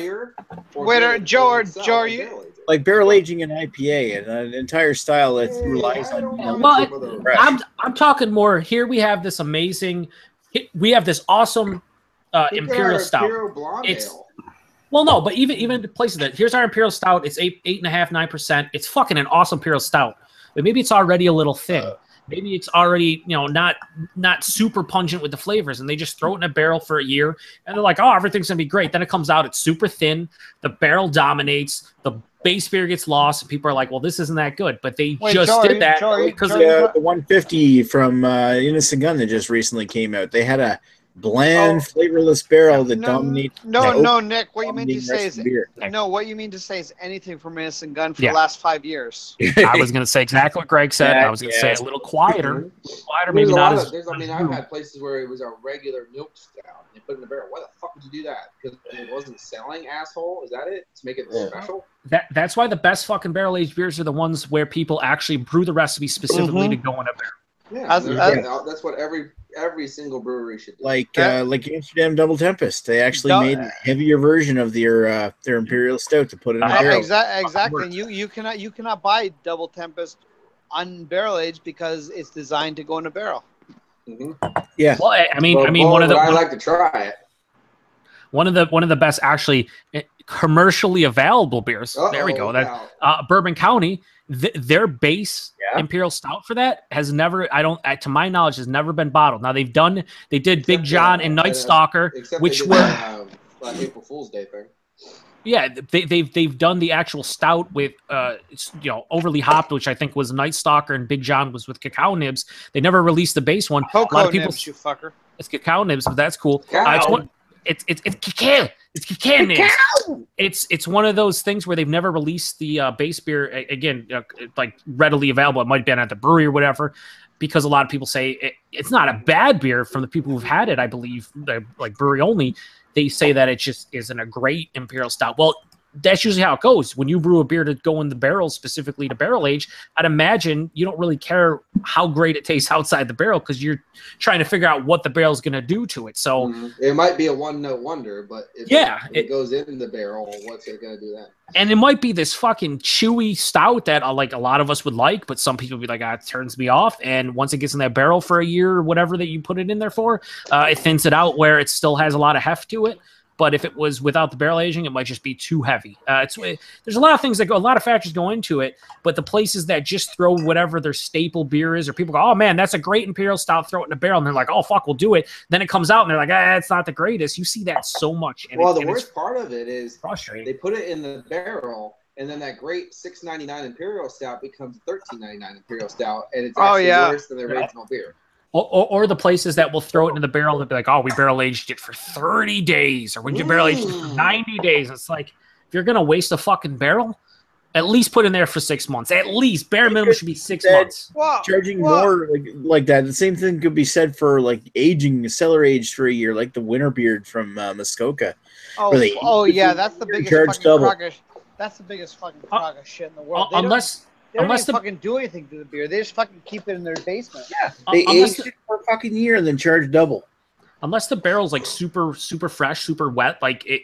And a lot of them aren't because you're not getting like the freshest all the time. A lot of times they're reused multiple times, recouped, all kinds of different shit. So it's not even you're getting that fresh wet barrel. I can see if you go, okay, I'm going to throw this. It's a fresh wet barrel. Yeah, maybe 30 days, 60 days, 90 days will be when you say fine. fresh wet barrel. Oh, it's so fresh and wet. But it's one of those things where maybe 90 days, yeah, you're imparting all the flavors because it's getting seeping into the beer quicker than just a normal barrel would. But a lot of them aren't. They're throwing them in there for 30, 60, 90 days. The fucking barrels might have been used 2 or 3 times or whatever, and you're barely getting any barrel. It's kind of worthless. Well, that's why I'm a cheap motherfucker. I would take a barrel and after the beer got out of it, wash it out or whatever you want to do. Dump another quart or 2 of whiskey in there and just start slowly turning it every day, getting that nice and soaked in, and put some more beer in there. I'm a cheap fucker. But see, that's why I'd actually like to know what was the alcohol percentage of the beer that went into the barrel? What was the alcohol percentage that came out of the barrel? Because a lot of that, like if you have a fresh barrel, that alcohol percentage should definitely jump a couple percent. If you have a, unless you're hopping frog. Unless you're hopping frog because the ABVs match all the time, which is wow. Wow. Yeah. No, all the time. They'll put like they did their Boris is their like main Russian Imperial Stout. That's Chad's dog. They did a special version of it, their 200th batch that they said 5 times longer than the regular, which I think equated to they put it in for a year. Same exact ABV. Like, all right, so it was in the barrel for a year, didn't even go 0.1. It did not. It's all the same. Really? Yeah. Wow. Yeah, they do that with all their barrel aged beers. I think they just don't know. I think they just don't know or don't care. They're just like, all right, it went in at 8.6. If it imparts a 0.5% or 1%, who cares? Here, there, they watered it the fuck down once they take it out. Yeah, you That's never possible know. too. I mean, I'm not going to accuse them of anything, but maybe you never know. I will because I have no stake in. I don't care. Oh my God, he's a retired beer tuber. They're all frauds and cheats. Of course. He's not retired. He's not Look retired. at He's just the- amassing look at, a horde of what's it, videos. It's true. Was that Dark Horse with their fucking barrel aging bad beer shit? I mean, it's fantastic. I love it. Potentate of the bushes. And I'm so glad, and that they better thank you or send him a Christmas card for buying that shit. I believe it's Ewert. Ewert. Listen, anyone that wants to thank Ewert, take a dump, put it in an envelope, send it to him. He'll appreciate it. I took myself, which is like a human dump, and drove it up near him, and he didn't care. So there you go. Just don't Listen, care. he'll appreciate it. Ewert loves Dumps. matter. Hoops and letters. He wants a Cleveland steamer, not a Pennsylvanian one. Oh boy. That's just racist. No, Sure, it's that's statist. I have no comment. It's hard to talk when you're pooping in an envelope.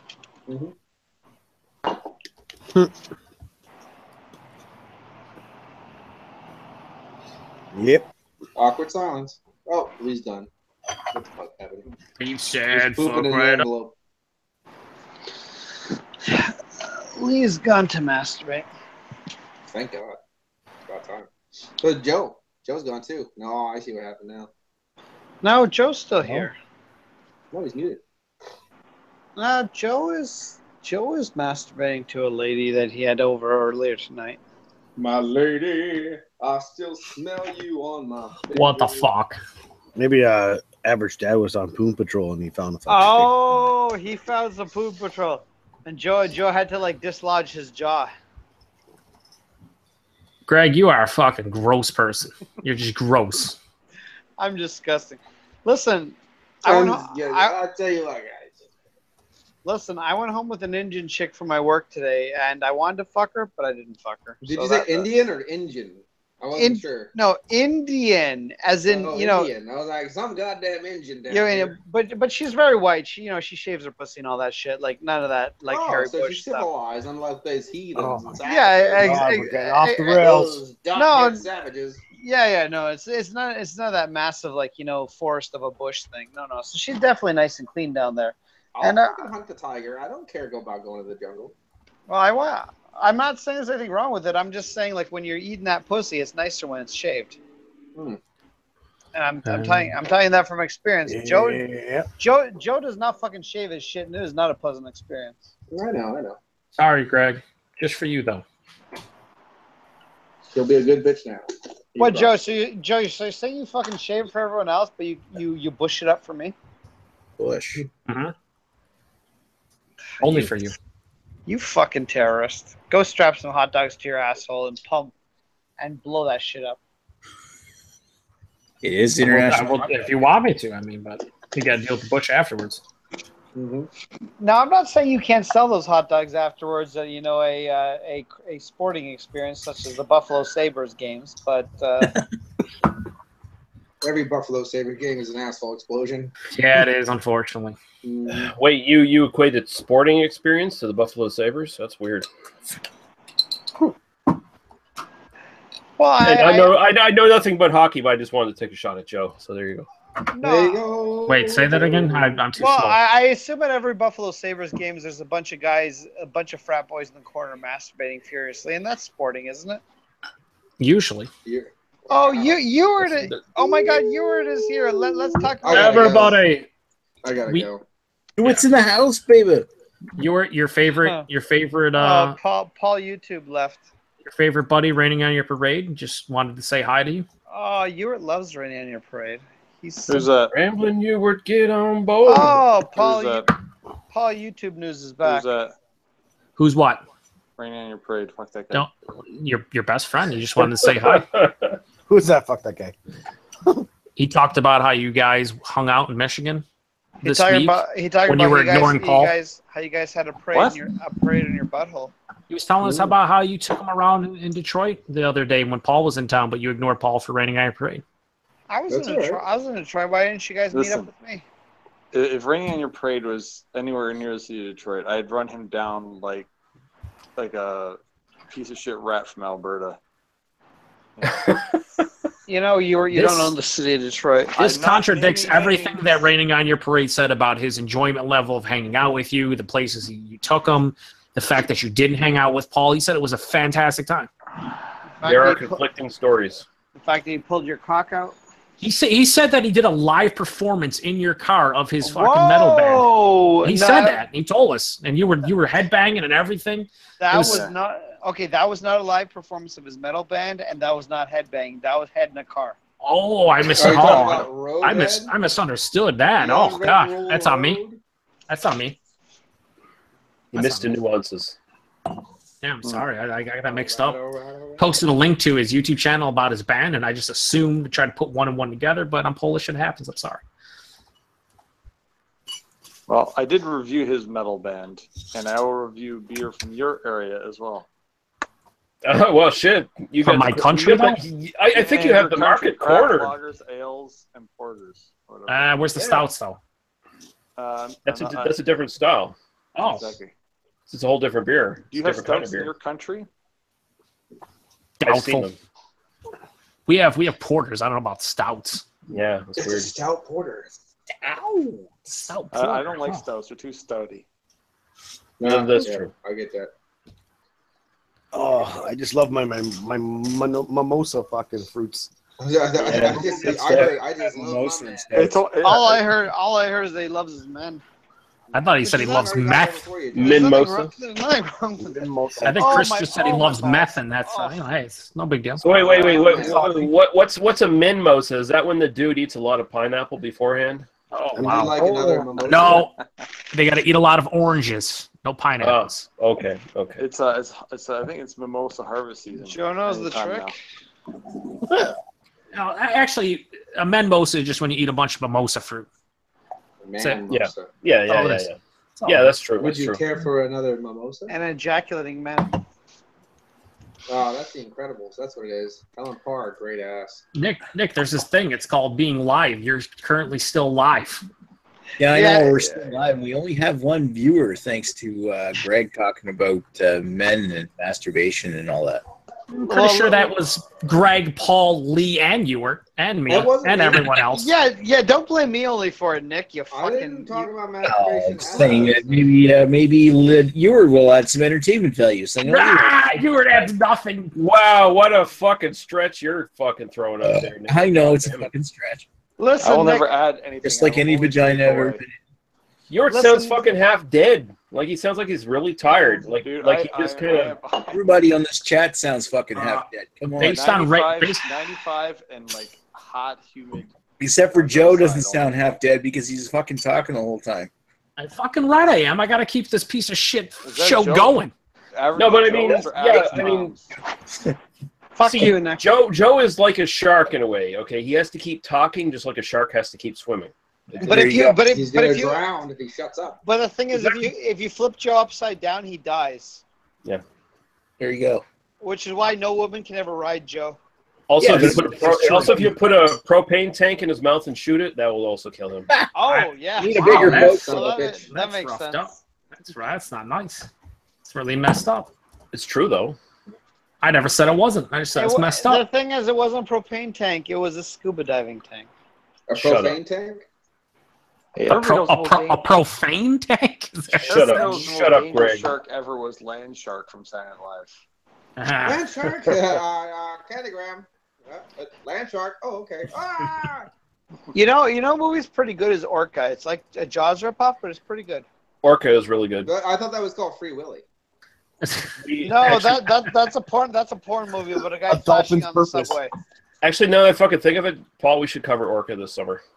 Yeah, Orca. Okay, I'll cover whatever fat baby. Make sure Daniel's involved and you're both drunk, because otherwise I'm not watching. Oh yeah. I listen to it. Oh yeah. Daniel can tell you how it's a civil rights movement movie, and Paul will be like, "Fuck you, it's about white people." Yeah, fuck you, assholes, it's about white people, bastard. Hey, the only Lee, reason that you see color is because you're a racist fuck. hey, Lee, would you ever do a podcast on Cujo, or you guys don't do Stephen King's? Hell yeah. Oh yeah, we could do Cujo. Wallace. Fuck yeah. Cujo's a great film. Cujo's a fun movie, but the book is better. Oh yeah, the book's way better. Shockingly, the book is Greg, better. Greg, are you one of those dudes? We're having a good time talking about the film. Who cares about the fucking book right now? No, but he actually is right because Cujo. You do not encourage him, Lee. You do not encourage Greg. The movie pusses out. The movie pusses out compared to the book. Movie puts it out because the kid dies in the book. He doesn't die. Spoilers for people who haven't seen Cujo. Come on. People haven't seen the 30-year-old movie, and the people haven't seen read the 40-year-old book. Have you met any of Nick's fucking subscribers? You know what? With Cujo, Me neither. It would be nice to see a remake of Cujo. I could actually enjoy that if they did it right. I'm just waiting for Greg. Okay, kiddies, listen up. With all the CGI now and all the blood that could happen, it'd be awesome. Yeah. The whole CG dog. The equivalent of Greg saying the book is better is the equivalent of the craft beer nerd going last year's was better. Fuck it. Yeah. The 2017 version was good, but 2016 it had a little bit more umph. It's like, fuck off. Seriously. Hey, listen. Most of the good umph beers haven't been released to the fall, Joe. So fuck off. 2016 was better. There's a little less coriander in the 2016 unless it's got a version. $10 million budget, I don't want to see any CGI. Joe, you said the exact same thing about like KBS or Double Tempest or something. What? Joe is not ready for a double tempest. tempest. About Double Tempest because Joe sent it to Matt instead of me because he's a fuckface. Yeah, Matt's a better beer reviewer, so I get sent it to review. He's a better fucking blowjobber. This is true. I didn't think about that. I'm wrong. I did not think about that. But to be fair, Paul is currently having sex with someone who's good. Sorry, not Paul. I apologize. I mean, Matt is currently having sex with someone who's good to half his money. You would have actually reviewed the beer and gave me like 4 tasting notes. I got 63 out of Matt, so that's true. I'm kind of on this and this and this. I was close. I taste every single different chocolate made in this world. Okay. Joe, there's no chocolate, but there is coffee. I was close. Joe, I need you to fucking relax. You're not going to win the WWE title. We're talking about Matt here, so fuck. Someone bring back some trivia. and I got Lee's back. All right, we're gonna go for those tag titles, and I'm gonna make sure he keeps his belt. You know, Trivia. I'm still a champ. I'm Trivia. still a champ. I don't recognize Nick's false fucking title. Wait, trivia. Who was Yep. who was the 1980s wrestler who was a Hulk but also a Hogan? Would that be Terry Boella? Would that be George the Animal Steel? No, the answer is Superstar Billy Graham. The Rock. I'll take the rapist for 800, Alex. Yeah. Oh, that's therapist. No, not a racist. He's a rapist, not a racist, not a rapist. Yeah, that's true. Well, who knows what he also does on the side. I'll take the rapist for 500. Hey, listen. Have you seen his daughter? Anything he's done is probably justified. He's seen his daughter. He fucking is a little too protective of his daughter, if you get my drift. Yeah. Yeah, it's like Trump. I really do like bitches with a strong chin. And Adam's apple. Or you get like Ric Flair's daughter who has like a voice box. Hey, Dad. Yeah. Ric Flair's daughter probably has a massive penis, but I'd still do her. Penis That's not gay at all, but whatever. Listen, chicks with dicks is still the important part is it's still a chick. It's still a chick. It just you can suck it and fuck it. Yeah, they have an extra. Utility on them. Hey, Greg, let me give you a little bit of news flash. A chick with a dick is not a chick. Open your eyes, Chris. Open your eyes. No, a chick with a dick is not a chick. Open your eyes and see. It's nice to be able to say that to someone other than me for once. We can't see your eyes though. Chicks with dicks usually have tattoos on the back that say the same thing as it says on Liberace's driveway. Enter through the rear. Have you personally experienced this? Listen, but here's the thing: is most chicks, you got to really push your luck to get into the anal region. These chicks with dicks, they're just like, hey, stick in my ass. There you go. But here's the thing. Oh, I don't know. I've been single for quite a while. I'm at that point now. If she was hot enough, I'd be like, yeah, all right. Holy fuck! Speaking of entering in the rear. Yeah, exactly. There Speaking of putting in their ass, it's Chad. Listen, this is a classy discussion. This is a classy way to come in and ruin the hangout with your dogs. Oh, but he's got Boris and what's the other dog's name? I think Greg Boris is climaxing as he's talking about Chad's dogs, and that's all right. He's like, but Boris. You'll notice there's no sheet on my bed. It's because one of them may have peed in the bed this morning. Oh, those sons of bitches. May have. What do you mean? Yeah. Okay, It was Chad. By one of them, it was Chad. It was. You're right. Yeah. Chad, it's a yes or no type of. They either did or they didn't. I don't really know if they did. Or maybe. I'm just disappointed that Chad got two dogs so he could scapegoat himself for peeing in his own fucking bed and blame it on them. Yeah. Yeah, you used to just pee in the sink, and now you've graduated. Yeah. It's a little bit better than me. I just blame ghosts. Yeah. Ghosts who urinate. Yeah. I love the collar on them now. That's why I blame for anyone sexually assaulting anyone who enters my condo. Ghosts. It wasn't me. It was a ghost. It was a poltergeist. I was possessed by demons. Ecto-urine. Mm-hmm. Including Agnes. She's got a couple of lawsuits pending against me. Yes. Wow. Thanos. So yeah, what's going on? Nick he hosted a beautiful BDU knockoff called It's not WDU. BDU. It's the real BDU now. Sorry. In fact, it was literally called Fuck BDU. It's called Water Drinkers United, and we did a great job of drinking water all evening, staying totally sober. Except for Greg. I know, yeah, not a little bit. Me, I drank some water. Greg doesn't count because he drank a beer from AB and Beth. Sorry. I'm getting pretty shittered over here myself. Well, yes, I have talked quite a bit. He hasn't said anything. Everyone else is chiming in. Nick is over here fucking drinking all the Trailway. No big deal. And getting all the hammered. I only had one Trailway tonight.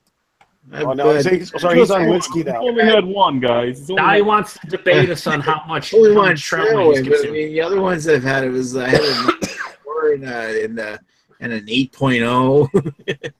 I had the double juicy IPA from Garrison and some slow down with weird those racial slurs, Belgian please. triple IPA. Guys, slow down with the slurring. Sorry. And the racial slurs, both. Now he's just like that chick that was on let Joe from the talk bottle. most of the night. Oh, what was her name? Drinking whiskey from the bottle. What was her name? Donna. Oh, Paul, what was her name? Donna. Yeah, she was. She liked that scotch straight from the bottle. Yeah, was she drinking Paul? Jameson right from the bottle or some shit?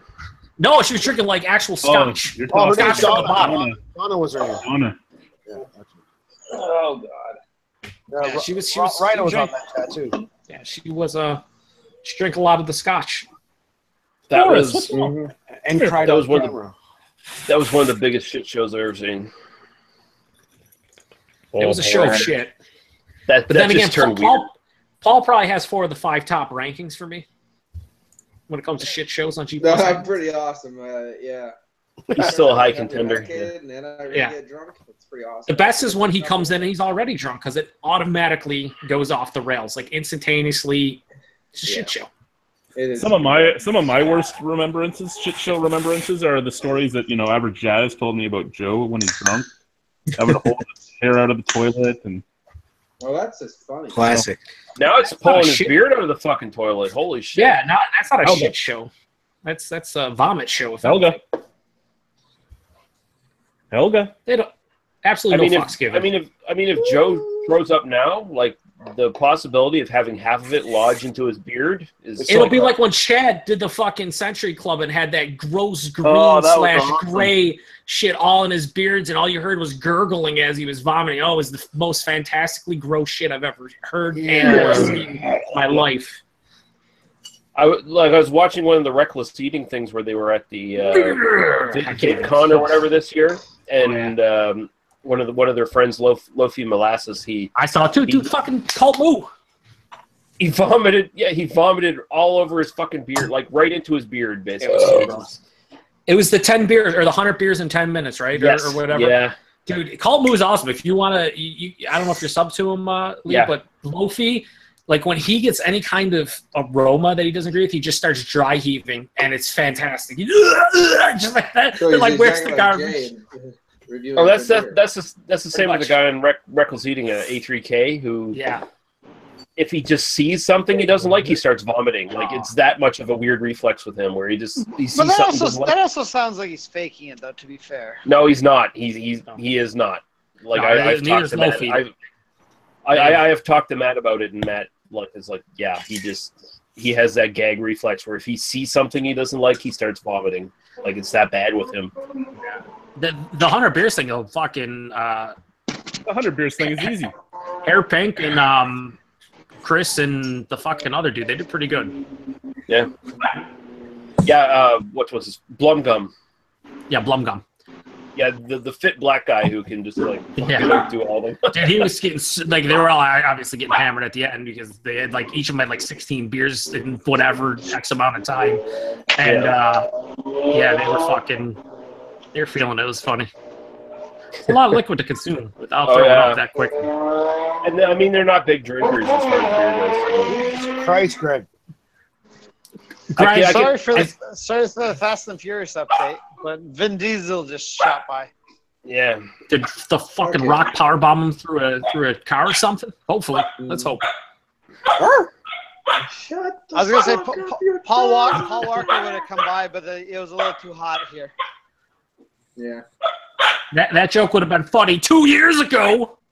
Oh, Joe, come on! I'm not up to date on current news. Wait, is Paul Walker dead? Okay, can you fucking stop barking? I'm gonna Yeah, have that's not to irritating at all. do this because I can't handle it. Joe can't handle it. He Yes, just you can't can. handle it. You can No. handle He it. can't handle it. You No. can. Listen, You can't handle the bark. there's neighbors with dogs barking all the time. I don't need to hear it. I Oh, just fucking thing out. Enough. Leave Helga alone. Yeah, Hey, Boris. Come here. Boris, don't be a jerk. Don't be a jerk. Leave her alone. So it's Give Boris Boris and Boris Helga, not Boris and Natasha. Give Boris a suplex. Yeah, I shouldn't have Natasha. That's fuck that one right up. Boris. He did. He really Nope. fucked that up. Nope. Leave the did? bone alone. I'm waiting for it to beat you. Are they just fucking rolling around in their piss from earlier, or what? What's happening? No, that's been cleaned. I really thought he was going to name her Darkness because that would have just been awesome. Chad, take Chris, we Boris don't need you to slow down with the City, racial since you can slurs. never do that with Brock Lesnar, right? What's The that? dog's black. What do you want from me? I said take Boris to Suplex City since you couldn't do it with Brock Lesnar. That's right. Speaking of Brock Lesnar, looks like he's going back to the UFC. Leave it. Yeah, Hey. if the money's there, he will go back. He goes wherever the money is, which I can't blame the guy because I do the exact same thing. Thinking chances are if I fought Brock Lesnar, I'd get my ass kicked too. So. Well, you're not fighting Brock Lesnar. And at this point, I'd be happy probably to see him go back to the UFC at this point. So. Yeah, he's kind of nice. It'd be nice if he actually wrestled a good match like he used to be able to back in the day. Mm-hmm. Now it's just suplex, knee, suplexes. I mean, it's pretty obvious he doesn't give a shit. So it's like, why keep him around if you don't give a shit? Which is shitty because there's so many dream matches that could be good. Go ahead. AJ, Joe, fucking even like Sami Zayn, stuff like that. Like, yeah, there's so many. Brock Lesnar needs to retire. That's what I'm thinking. But it's stupid in WWE because you know he could kick all these guys' asses. It's like why? Remember that a couple years ago they put him against Roman Reigns. Like why even bother? Yo, he's still going against Roman Reigns to this day because they're all about Roman Reigns. Yeah. Which Roman Reigns is a good worker. He shouldn't be what he is. He's fucking was pushed way too fast. Now he is what he is. Is like the chick at the whorehouse that gives the most blowjobs in the year. It's like, well, congratulations, but you're not anything special. You just he's a good worker, and the problem is they push him too early, and now all the fans turn against him. So you have like the kids. He's like kind of like Cena, but even worse. They either have to turn him heel or fucking give up on making them like the face of the WWE. Yeah. Here's the thing: they want him to be the next Cena, which he is not. No, and that's why the fans turned on him. Hey, make him a fucking. At least Cena was in that Amy Schumer movie where he almost showed his dick, and it's like, okay, well, at least ladies can masturbate to that. But WWE started. Jesus Christ, Greg. WWE started going downhill when McMahon started telling the fans what they should like and not allowing them to pick for themselves, and then going based off the fan reaction. I'm sorry, but you listen to your fans in almost any sport, reasonable, but like if a bunch of fans love a certain entertainer and he's getting cheered in every fucking building, there's no reason to keep that guy a bad guy or a heel. Well, in the early 90s, he got this attitude. Like for a long time, Hulk Hogan could call his own shots, but when the fans turned on him, all of a sudden he was done. And then Vince McMahon was like, "I'm never going to let another guy get that big." Yeah, I'm always going to dictate who is the big guy in my company. I'm never going to let a guy get that big on his own. Vince McMahon needs to hurry up and die. He really does. Seriously, Triple H, say what you want about him, but Triple H is a good man in the business, knows what he's doing for the most part. And a lot of these guys would flourish under him on the big stage. They would. They really would. Yeah. I mean, you look like Daniel Bryan. He was probably about as over as you could be in 2013-14. Going back to probably Stone Cold was the last guy that was probably that over with the fans. And it took like a revolt from the actual fans to make him something where they just weren't throwing him in comedy sketches and, mid-carder. He was like, oh, all these people love him? What, they really, really love him? Oh, I guess we'll finally do it after like a year of being told that you should do that. And even then they were reluctant because they're like, oh, he's too small, blah, blah. It's like, listen to your fucking fans at least a little bit. A lot of fans don't know anything. Like the average fan, they really don't know a lot. But when you have the vast majority of the fans either cheering or booing someone at every single show, on the internet, wherever they're talking about them, you have a pretty good feeling of whether or not they like that entertainer, how you're portraying them right now. That's how it works. Yep. All I can say is that if Stephanie McMahon made a porn movie, I would totally watch it. I wouldn't. Her boobs are gross. I was gonna say, look. I'm not a handsome individual whatsoever, and I take what I can get. But here's the thing: Stephanie McMahon was super hot, like talking 10, 12, 15 years ago. Now her boobs have separated by about a 6 to 8 inch span, and they look gross. I don't know what happened if she got bigger implants or she got implants. She was already big before she got the implants, and then she got I think she got like them lifted and. Separated, made bigger, and now they're just like they're weird looking. She can put them under her fucking armpit at this point. Yeah, they're very weird. She's in shape and fucking, she's Stephanie, but those I don't know what would happen. Like I don't know. That's I stand by my original statement. I would still watch her porno video and most likely, well, 100% masturbate. well, you watch China Okay, stuff. well, And here's Paul, the so thing. you I guys still aren't stand by different. my comment that you would watch a porn video with anybody. Yeah, Pretty much. Pretty much. Mhm. And I Yeah. mean, here's the Hey, thing. That, like I said, if there's an albino rhino porn video, I would watch it and most likely pleasure myself. Oh. I mean, It is. It's some- called him vomiting. Somebody was trying to get me to do one of those, so. well, here's the thing. Sometimes some fake boobs are good, Remember the twins. but like when you get to the point where they're fake in the way where you can actually see them like expand and contract inside the actual boob, it's like, okay, my boner is killed. You know Sorry. what the most obvious point that I remember that is when she was had a couple years ago with I think it was Nikki Bella or Brie Bella. It was Brie Bella, and she got like arrested by the cops, and the cops had her in cuffs and put her arms around, and it was just like I was just like I like that doesn't even look human. Like you no longer look like a human female at all. Like it doesn't even look anything like it should. Things are happening that shouldn't be.